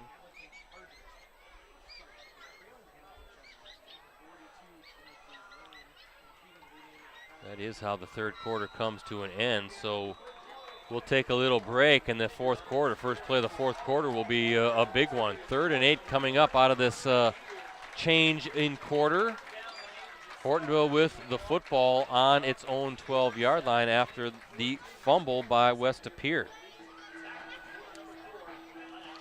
2 games for us next week. I've been talking about it throughout the live stream. Bayport at Kimberly next Thursday. We'll be at Papermaker Stadium. And we'll be at Calder Stadium next Friday for Neenah Menasha. 2 non-conference games, but 2 rivalry games. Live coverage both nights, 6:45 p.m. We'll be on postcrescent.com, greenbaypressgazette.com, so really looking forward to week 2 action.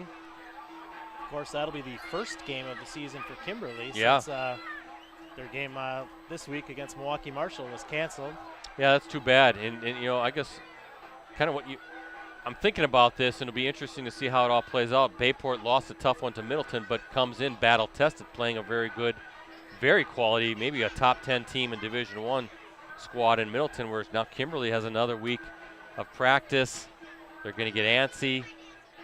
You know, how is that going to play out? Is it advantageous for Kimberly because they don't come in with some bumps and bruises? They're going to be fresh, or is it more advantageous to Bayport because they have a game under their belts? I think having played an entire game against a really good Middleton team, I'm not going to say gives them the advantage, but it's a benefit, certainly having those 4 quarters under their belt. But I don't think it's not like Kimberly's going to not be ready to play, though. So. Well, they'll be fired. They'll be more than ready to play just by having this week's game canceled because. I wonder, you think that was a numbers issue with Milwaukee Marshall? Yeah, that's what I saw. Marshall had they didn't think they could field a competitive team just because of a numbers situation. That's going to be a false start. False start on the snap. That's a big mistake there out of the quarter change. Pre-snap stuff, can't have that in a big situation. So now look at where they'll mark this ball. You're at the 6-yard line, 7-yard line. Ball to 7. You're in this ball game. Just don't do anything. Make a big mistake here.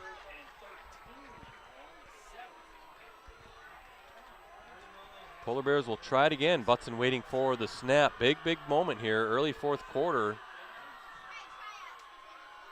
Got time. Going to loft it downfield and just way too far. Wonder if somebody on Hortonville ran the wrong route there, Brett. There was 2 Hortonville receivers kind of running side by side with each other. Yeah, Brenton Griffin, the defensive back, was kind of running right with is that Jack Tenney, number 32.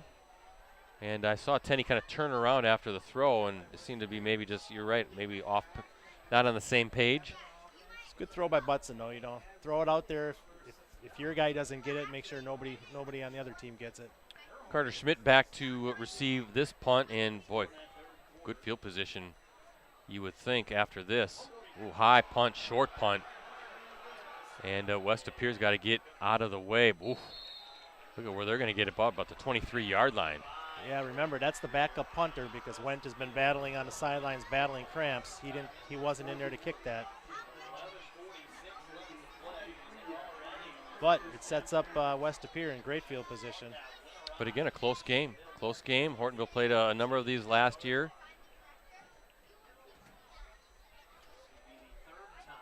Will tonight be the night where they can kind of get over that hump against a quality opponent, or is this an opportunity now for West Appear? Schovald back in at quarterback. Missed the end of the last series. Schovald going to swing. Ooh, a little too high, and you wonder now, how's that hand feeling, right? They were kind of looking at his throwing hand.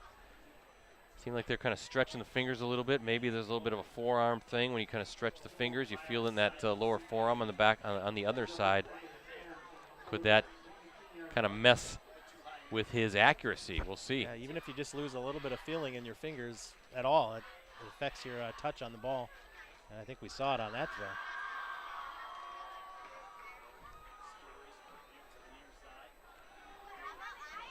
Second and 10 now for the Phantoms. Fantastic field position, looking to make this a 2-score game. You know, swing pass, and again, high. That might be is that a live ball? That might be a live ball. Yeah, the officials weren't, they were not whistling that, were they? That's behind the line of scrimmage. You could see the coaching staff at Hortonville kind of screaming at their guys to get over here. I think that's live. I think so. I think they're going to mark it. That's an 11-yard loss where they're going to mark it. Boy, and a golden opportunity for the Phantoms now. They're going the wrong way. And again, seeing a off target now after, we're not sure what was the issue with Schovald's hand when he was at the sidelines, but I wonder, maybe you just take it easy and hand off here. Well, if he's on the field, he's good enough to play, I think. So now they're going to call a timeout. Big situation here. Kind of hard to say that when it's, what, third and 11:21 to go, and you got Chauvel, but those two throws weren't even close. No, maybe you take a shot into the end zone here, though. You got tall receivers who can jump. Maybe you get a penalty. Maybe you come down with a catch. Or you run maybe a little screen there and try to pick up half of it and then go for it on fourth down. My only concern, and I know you can't play concerned or scared, but you mentioned it. Is he having some grip issues or something going on with the fingers, and all of a sudden it slips out of his hand and it's a turnover, a pick. Maybe could you set up a little screen? At least get some of that chunk back and set up a more manageable fourth down. We'll see what Coach Greisen wants to call after this timeout. Fun game though, week one.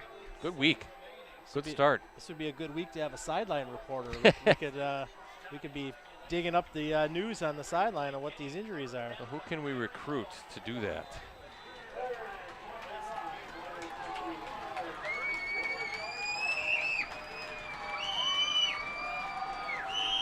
Chauvel. Hortonville fans dialing up the volume here in this big third down play. Oh, watch out! I think that's incomplete. Trying to set up got a little bit of a screen to Landon Nordgaard, just couldn't corral it. And fourth down. Do you try to punt this away and pin the Polar Bears deep? Looks like the punt team's coming out. Looks like that's what they're doing, yeah. Again, you could have maybe taken a shot to the end zone and see what happens on fourth down. But can he right now? We're not sure if he physically can, if that arm is bothering him right now. He seemed like he had pretty good zip on that. Yeah. Maybe he just needed a couple throws to get back into it. But and none of the coaches are over, nobody came over to talk to him when he came off the field just now. He's standing by himself, so. And it scoots into the end zone. Pretty good effort on that punt. Those darn turf fields, though, sometimes they don't cooperate. So 1st and 10 for the Polar Bears, down 3, 11:22 to go, still in this ball game. I was talking about last night with somebody. Last couple of years, high school games seem to take a lot longer than they used to. I don't know why that is, but we're almost to 9:30, and we still got 11 and a half minutes to go in this game. I think more teams like to throw. Although last night's game, of course, there was a lot of scoring. Brett, Menasha is leading Appleton East, but only by 2, 21-19 with 8 minutes to go. Where's that at? Is that at East Pickett Field? Yes, it is. Butson waiting for the snap. And a handoff to Strange, and I think number 0, one of the first guys there, Andrew Baumgart, number 92, Easton DeShane as well. A couple of the defensive linemen getting off on their blocks. Finding Strange. Strange maybe a yard, 2nd and 9 coming up. We've been calling DeShane and Baumgart's names all night. Yeah, good players. They set the edge really, really good, and then they collapse, go after the ball carrier once they diagnose the play.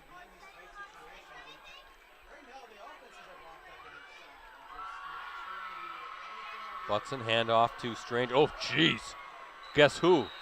Baumgart right there blowing it up. Number 8 not too far behind, and Porter Marsden, another defensive line. Boy, we've seen a lot of the defensive line. I think we've said all the guys along that line at some point tonight, it seems like. Kind of taking over this game defensively right now. Now it's 3rd and 10 for the Polar Bears. Couple runs.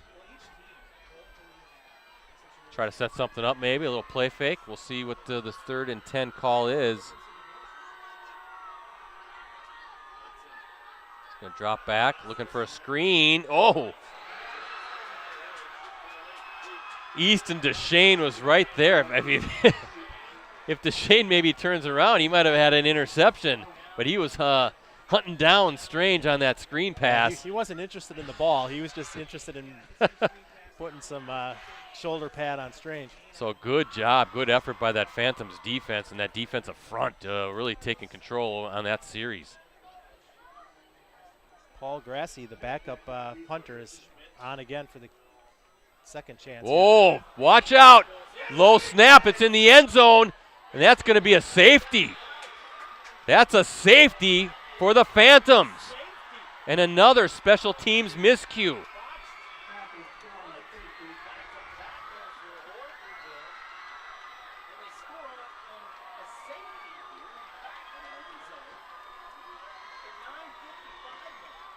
Earlier in the game, Brett, we had a high snap, and then now that one kind of short hopped or rolled back to the punter, Grassy.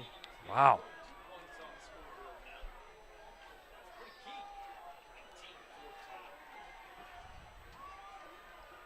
And just as important, now West Pere will get the ball as well. Exactly. Special teams has been kind of having a rough night.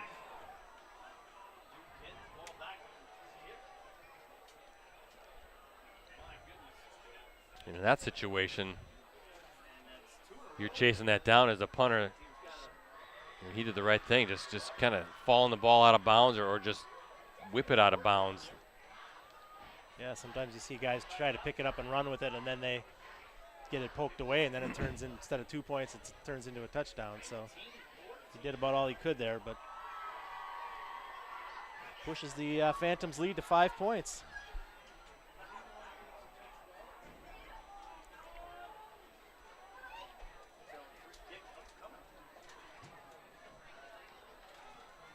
So it looks like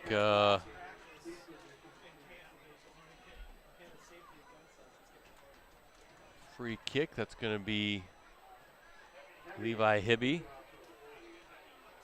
And just from my experience in high school, and from what I've talking to coaches through the years, they never seem to have enough time to work on special teams during the week. Yeah. Especially at the high school level. They all know it. They want to work on it more, but they just never can seem to find enough time to work on special teams.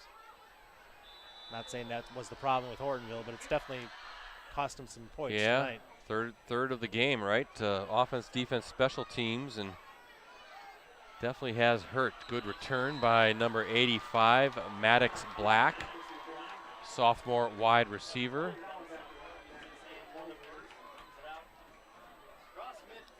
A lot of sophomores making an impact in tonight's game. Yeah, they're gonna be tough. Sophomores and juniors too. It's been some young guys on both sides. Yeah. Well, another golden opportunity for the Phantoms. Now up 5. Shovald still in at quarterback. Chance to make this a 2-score game. Handoff to Ott. Roll with the tackle. And now if you're the Phantoms, you don't have to play with any urgency. Just kind of take your time and try to establish maybe the run game is the way to go here.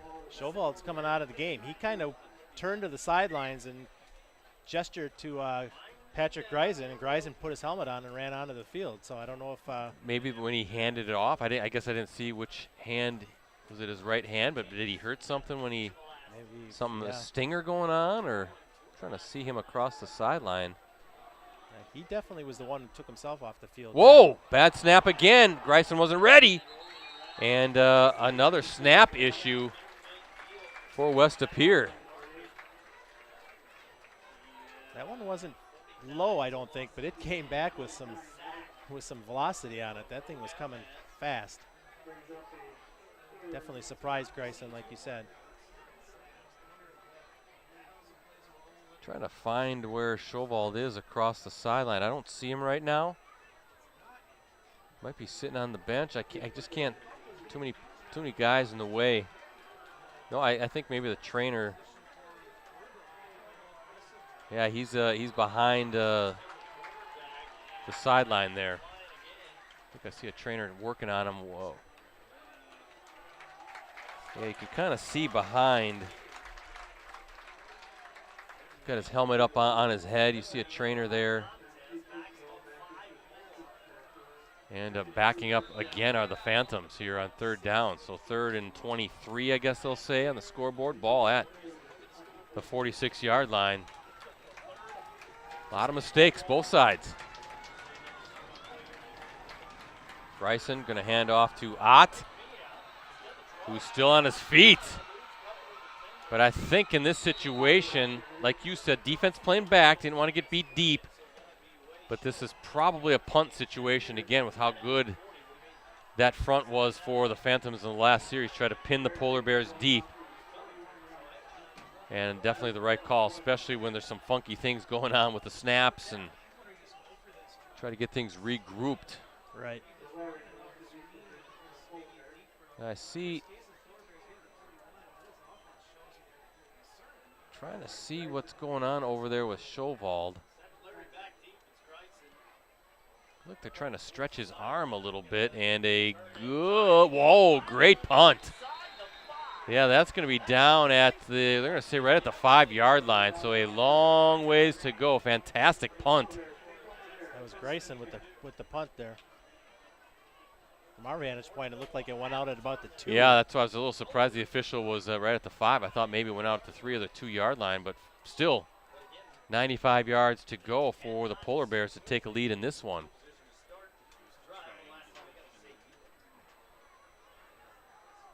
Trying to really get a gauge as to what they're working on. Something with the right arm with Schovald. Almost looks like they're stretching it a little bit.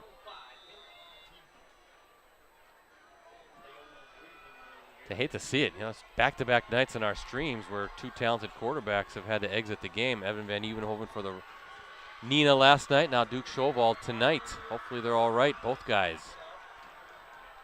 Pass. Whoa, intercepted! Intercepted by Carter Schmidt, the senior defensive back. Mike just came in. I was watching it in my binoculars. Looks like it was going to be a wide open play. Schmidt, like a bullet, comes in, picks it off, and that's a big turnover. He made a great read there, Brett. He just made a great break on the ball. I don't know if he just saw that play developing the whole time, but clearly Butson did not see Schmidt. Wonder if Butson was looking down that receiver the entire way, and Schmidt, like you said, reading the quarterback's eyes maybe at that time, jumps at it and makes a big interception. And another opportunity for West De Pere with a short field to put some points on the board. There's Ott.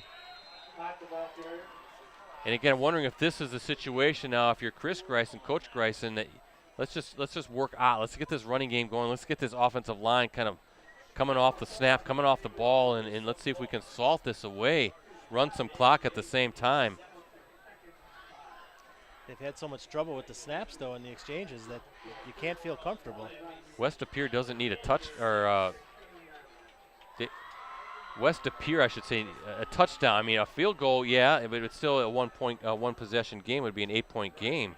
Greisen now running, tough throw, and caught by Landon Nordgaard. What a throw, and what a catch.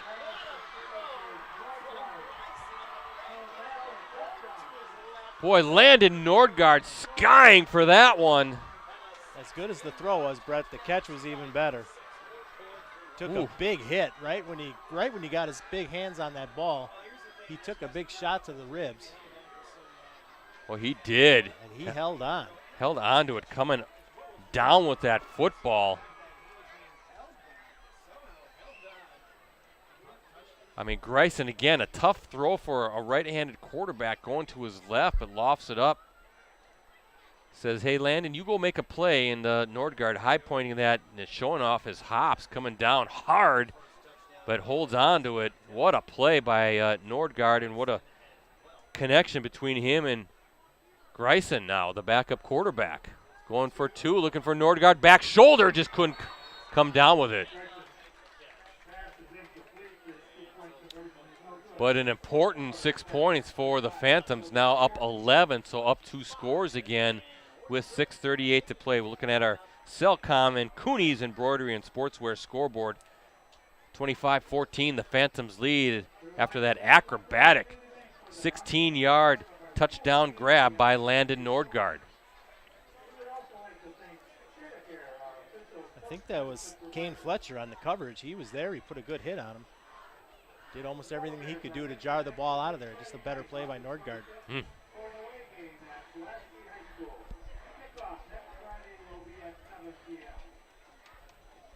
Next week, West De Pere, as I said, home against Kaukauna. Hortonville They're at Pulaski, week 2. You know how this high school football season goes. Next thing is going to be week 7, week 8, and we'll be getting ready for the playoffs. Well, these teams get three games in before school even starts. A third of the season's done before school even starts, and then, like you said, it just flies. Goes fast. And I know from our streaming standpoint, we get into that rhythm of Clubhouse Live on Monday, Varsity Roundtable Wednesday, Game of the Week Friday, and just all of a sudden you're at Thanksgiving time. As much as I love Thanksgiving, I don't love the weather that's with it. Good hit by number 28 for West Appear, Alexander Hine on Winston Peters, I believe, was on the return. Oh, big moment now for the Polar Bears. They need to answer. Plenty of time left. 6:33 to go. The way this game is kind of moving along. Not going too fast here. Seems like we've been here for quite a while, doesn't it, Rosie? It's been a long game. 6:33 to go, so plenty of time for Butson in this offense to get something going. But easier said than done, given how well that defensive front, those defensive linemen right now for the the Phantoms, really dominating this game right now.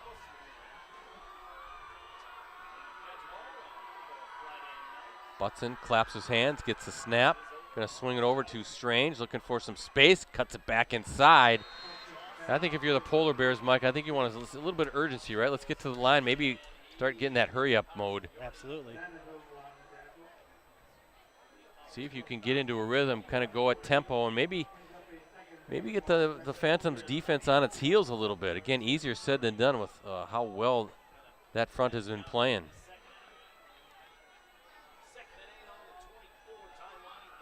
Butson again already on the run and just had to get rid of it. Just no time. And Nathan Whiter for West Appear was on the blitz there from his linebacker position, Brett. Gave Butson no time. Score update, Brett. Liam Hygis, the quarterback for Fox Valley Lutheran, with his 4th touchdown pass of the night. Fox Valley Lutheran leading Winneconne 35-26. Hygis, of course, played really well last year when FVL started 5-0. Yes. Then he hurt his hip. Right. Missed the next 4 games, which they lost all 4 of the games he missed. He came back for the playoff. They won the first round of the playoffs and then bowed out. I don't know. Do you call the FVL a dark horse? They're going to be heard from, aren't they? With that kid. Butson going downfield, and oh, what a catch! What a catch!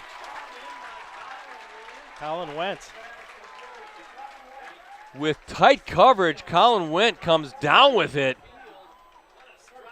And Butson trying to take a shot downfield does, and a fantastic, sensational grab right at midfield, and looks like Wentz now coming off the field. Looks like he's okay. He's kind of moving that right arm around a little bit. He is, and he's been in and out of the lineup this whole second half with those cramps, too. But he came up big there. Boy, a couple of sensational grabs now we've seen here in the last couple minutes. Whoa, almost intercepted. That was Andrew Baumgart, the defensive lineman. He almost like swatted the ball. That's a defensive lineman's dream. Oh, his right eyes there. had to be as wide as saucers when he saw that. If he could just stick those big mitts out and grab it, he would have been celebrating a touchdown right now. I was watching him on the play. He saw that play developing the whole time. He knew it was a screen. Big kid, huh? 6'2", 245 pounds. Big guys up front for the Phantoms. Brett, Wausau West over Superior 24-3. Okay. So that's is that Hortonville's opponent next week? Or coming up in a few weeks, I think. Wausau West, yeah, a little bit later in the season. Butson, a little bit behind. That was strange. Yeah, looking at some of those, you got Baumgart. We mentioned Deshane. Number 5, Christian Salas, 6'1", 225 pounds, active kid.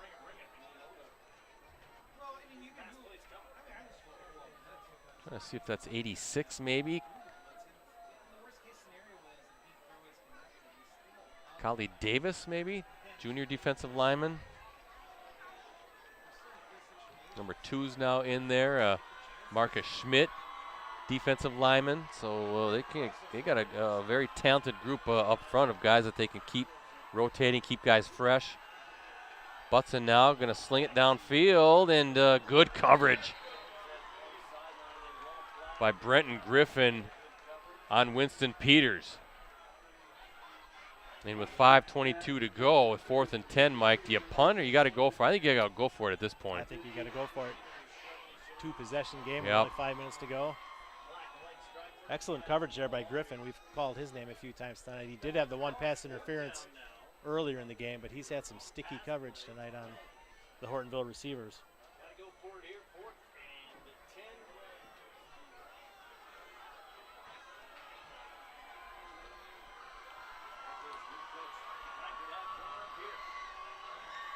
Big play for Hortonville. Butson waiting for the snap, claps his hands, gets it. Got some time. Good coverage downfield. Got a fire and caught. And that's a first down for number 5, check that, Colin Zhang. I almost said Ben Smith. Colin Zhang, the junior wide receiver. Real nice job by him working back towards the quarterback. He was about 10 yards further downfield, and when he saw Butson roll out, he kind of came back and gave him a target. Bit of a scramble, Joe, right? Those receivers got to come back, help their quarterback. Butson going to fire it across the middle. And Zhang again with the catch. Kind of providing a little bit of a spark now in this offense. You look at Colin Zhang, the junior, 5'9", 140-pound wide receiver with a couple of big catches back to back.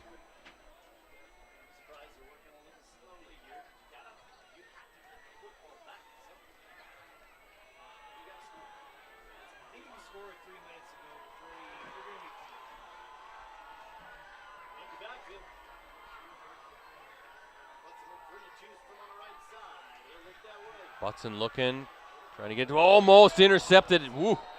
Number 7, Cruz Vandenhavel, the senior linebacker, was there just a little high. And that could have been a pick 6 potentially if he gets his hands on that. Second time on the drive that West Pierce got its hands on a ball. So 3rd down and 7, ball at the 32-yard line. 4 down territory, obviously, for the Polar Bears, down 11 with 4:19 to play. Let's see what Butson wants to do right now. He's just going to keep it. Looking for some space, puts that ball in his left arm or left side, and does he have it? Be close. He might be a little shy, maybe a yard shy. Yeah, yard short. So 4th and a yard coming up. Clock stops as he scampers out of bounds, but here you go. Big 4th down play for both sides. Can the West Pier get the stop? Can the Polar Bears keep this drive going and turn this back into a 1-possession game? 1-score game. Butson going under center now this time. Handoff. Strange, and where are they going to mark it? Ooh, we'll see. That is going to be right at the stick. I'm going to imagine they're going to want to measure this. West appears thinking they got the stop. The official on this side of the field was whistling or motioning for a first down. They're giving it to him. So right at the 30-yard line, they needed to get to the 30. Ball's on the 30, so the referee says that's good enough. Move the sticks. Timeout situation, all three still for the Polar Bears, 2 for the Phantoms. Butson going to go under center again. Drops back, going to rainbow. And Hibby the intended target there. There's a flag on the field though, Brett. Well, we're going to see, is there going to be a defensive holding maybe, or pass interference? There was some contact on that outside receiver there.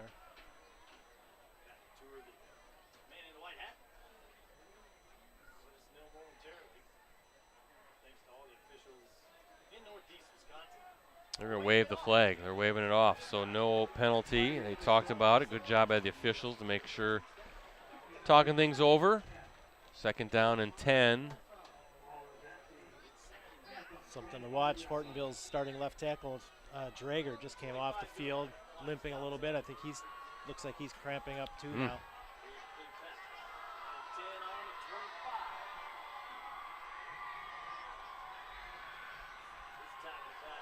Butson steps up. Good job to avoid the roll, and that is intercepted.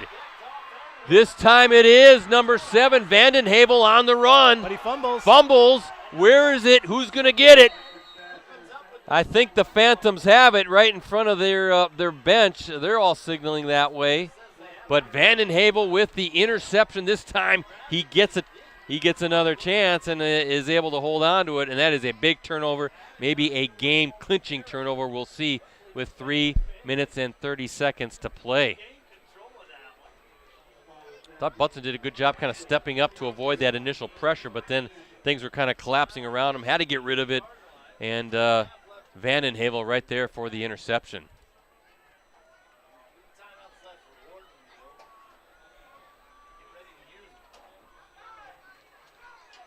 That West Pier defense, they're making things tough tonight, aren't they? They're just...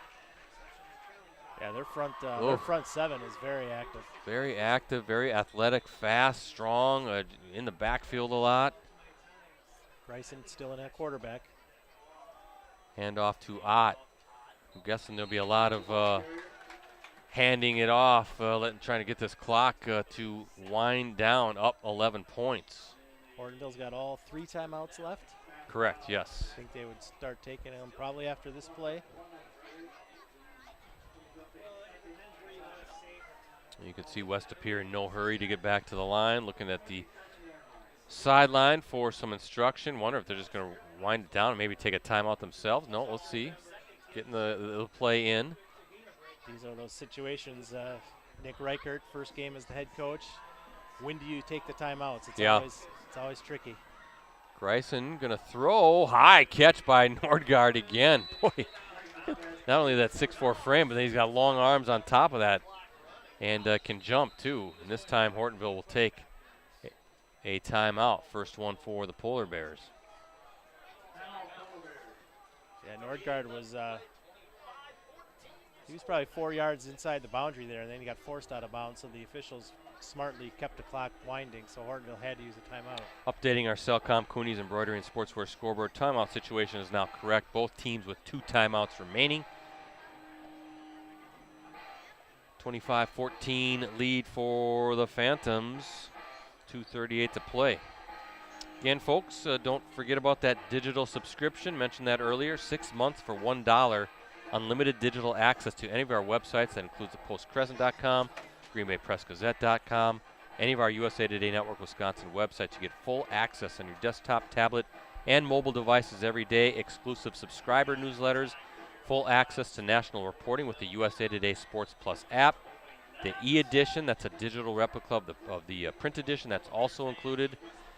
To sign up, just go to any of our websites, for instance, postcrescent.com/subscribe.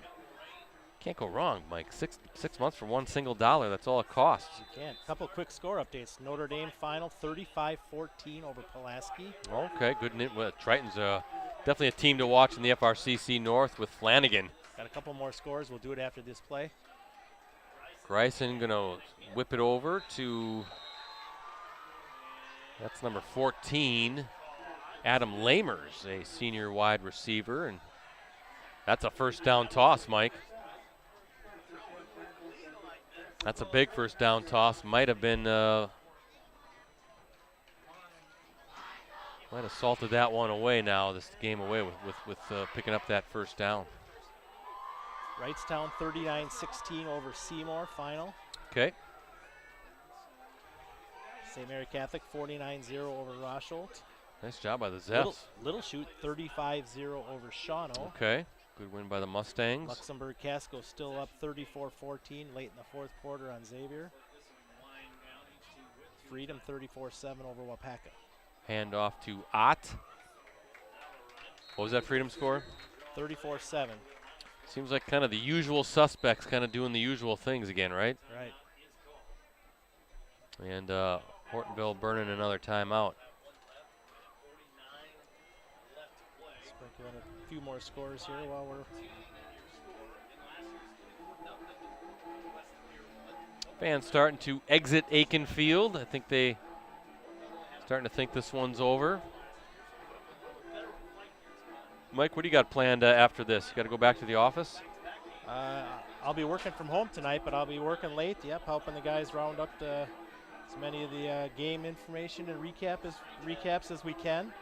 We all work from home too much. Remember after these games, we'd kind of reconvene at the office and chit-chat? I do, yeah. Oshkosh North got shut out tonight by Janesville Craig, 33-0.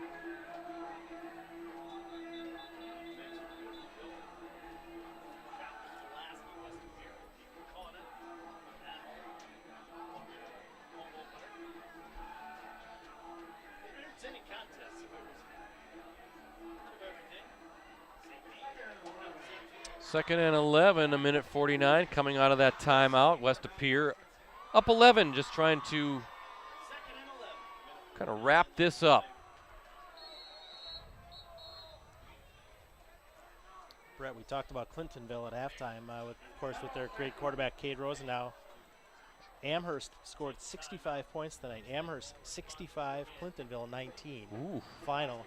Remember the Amherst story? That was the one that last year they made the playoffs and then were ruled ineligible for the playoffs because of the player that apparently had played for another school district for one game or something in the previous year or something like that. So, that was a big story last fall when Amherst got booted out of the playoffs.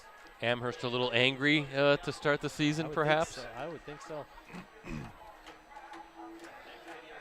Remember that we streamed a game at Amherst one time a number of years ago. We did an Amherst Springs game at Amherst. Yeah. They have a really nice facility. I don't know if they did then when you guys were there. Well, it was nice, but it wasn't turf yet. Yeah, I was there last year when they played Shiocton. Really good ball game and a really nice facility. Yeah. Nice turf field there at Amherst. It was kind of an odd press box, Rosie. I remember being in there. Wonder if they've updated since then, or it's kind of nice people, great people. They helped us out.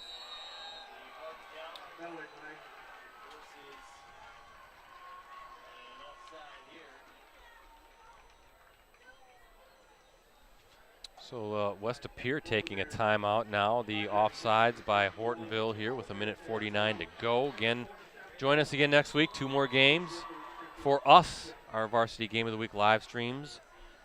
Bayport at Kimberly, that's Thursday night. That's a big one. That'll be Kimberly's season opener. Bayport trying to rebound from yesterday's loss to Middleton. And then Friday night, Menasha hosting Neenah. Neenah coming off a big 49-37 win over De Pere. And you said Menasha was winning tonight, Mike, I think, as well. Yeah, only by 2 over Appleton East at the last time I saw the score. Yeah. Landon Nordgaard, beautiful catch. Ooh. Brought down hard by Silas.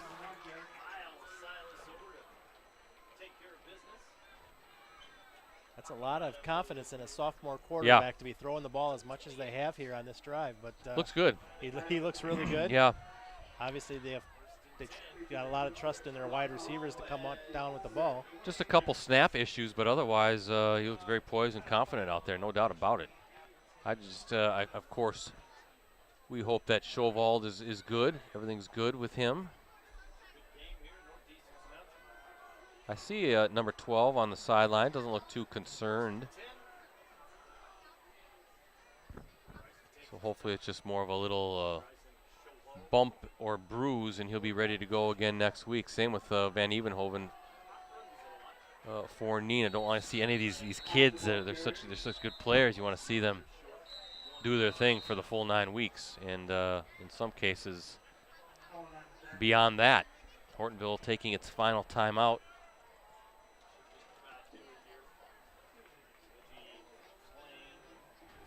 But good start to the season. We got week 1 under the belt, and a good start for the stream team as well. Guys, Rosie, good job. Ricardo will be back next week for both games. We think. We don't know his schedule these days. Where in the world is Ricardo Arguello? He just kind of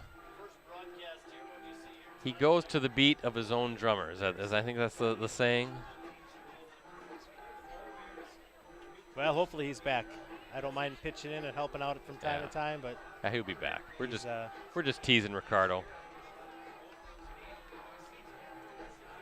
I'd much rather listen to you and Ricardo doing this than have people listening to me. Hey, we love having you. You do a great job. Rusty Staub. I don't know who's a. Do people even know? I mean, do the people who listen to these live streams? Some would. Some would know who Rusty Staub is, but probably not that many. I'm trying to. I was thinking about that earlier. Is there a pinch hitter, like a current, who's known as just like a pinch hitter, like Rusty Staub? I was trying to remember that too. I don't think there is. No. I mean, they don't even bunt anymore in baseball. That's true. You know, victory formation now for the Phantoms with the Polar Bears out of timeouts. It drives me crazy in those extra inning games with baseball. You know, you start with a runner on second and nobody bunts the guy over. Jeez.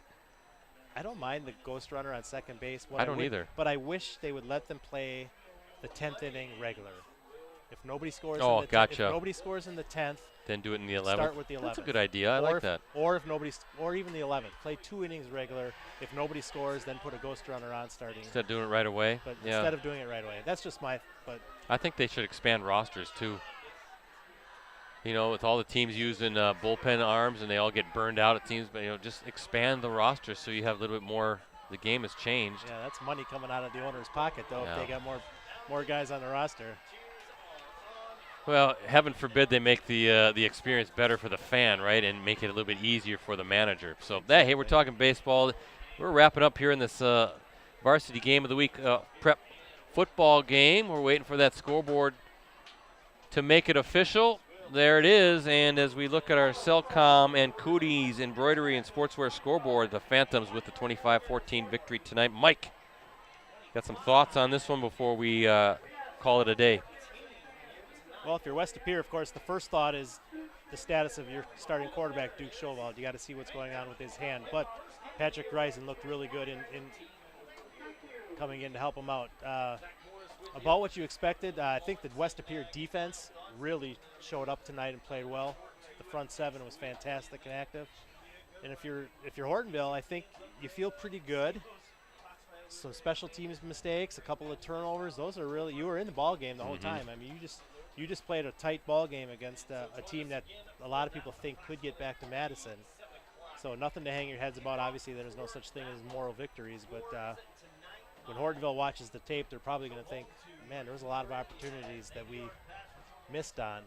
And if we clean those things up, then they got a good chance to win more than 2 games this year. Yeah, definitely the special teams, some of those miscues were very costly without a doubt. But we talked about this last night, too. It's always fun to see, if we check back and see these teams later in their season, the growth and how much better they are from week 1 to week 6, 7, 8, 9 and going into the playoffs. So, but fun night here at Akin Field, and we appreciate you, Mike, for pinch hitting. Let me just run down the scoring here before we sign off for the evening.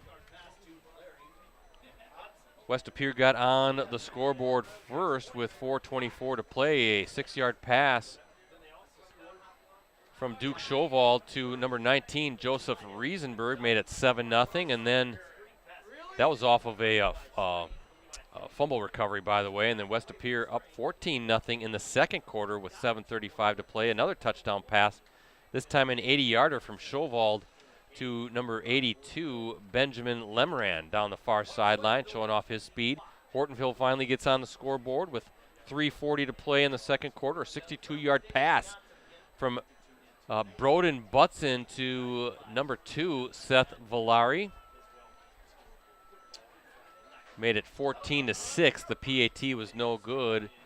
And then with 1:39 to play in the second quarter, 23-yard field goal by West De Pere's Brandon Schaefer. 17-6 was the score at the half. Hortonville, with 5:15 to play, made it a tight game. First it was actually number 4, Levi Hibby, with the fumble recovery. It was actually a screen pass to Levi Strange. Strange fumbled it at the 7, and then Hibby was right there at the 7-yard line to scoop and score. Then the 2-point conversion run by Brock Wolter, and it was a 17-14 West De Pere lead. West De Pere then comes through with a safety, low snap, trickles into the end zone with 9:55 to play in the fourth quarter. West of Pere credited with the safety on the play, up 19-14. And then a 16-yard pass from Patrick Greisen to Landon Nordgaard, an acrobatic leaping catch by Nordgaard with 6:38 to play. Makes it 25-14 the final tonight. Next up for the 1-0 Phantoms, they are home against Kaukauna. Kickoff is set for 7 p.m. That should be a heck of a non-conference matchup. It seems like it always is when those two teams play. Certainly was last year. Meanwhile, the Polar Bears 0-1. They are at Pulaski next Friday in a non-conference matchup. Kickoff also scheduled for 7 p.m. We'll be back at it next Thursday night as we head to Papermaker Stadium. Top-ranked and defending WIAA Division I state champion Kimberly Papermakers host Bayport. Live coverage will kick off at 6:45 p.m. And again, you can access our Game of the Week live streams on our USA Today Network Wisconsin websites. Just go to the sports section and scroll down until you see the Watch Our Varsity Game of the Week Prep live streams link. Again, thanks to our sponsors. First, Cellcom. Unlimited data for smartphones is now more affordable than ever at Cellcom with new unlimited data plan options starting as low as $25 per month per line. No matter how many lines you need, Cellcom has you covered. Visit cellcom.com/unlimitedplus for details. And Cooney's Embroidery and Sportswear. They have the skills and experience to customize your apparel and spread the word about your organization. Contact them today, 920-731-0922, or send them an email at Cooney's, COONEYS0922 at sbcglobal.net. Good job, Mike. It was fun being here. We'll do it again sometime. For Mike Sherry, for Jim Rosandick, for Ricardo Arguello, wherever he is tonight, and the rest of our USA Today Network Wisconsin crew, this is Brett Christopherson saying so long from Akin Field here at Hortonville High School. Once again, the Week 1 final tonight, West of Pere 25, Hortonville 14. Thanks for watching, everybody.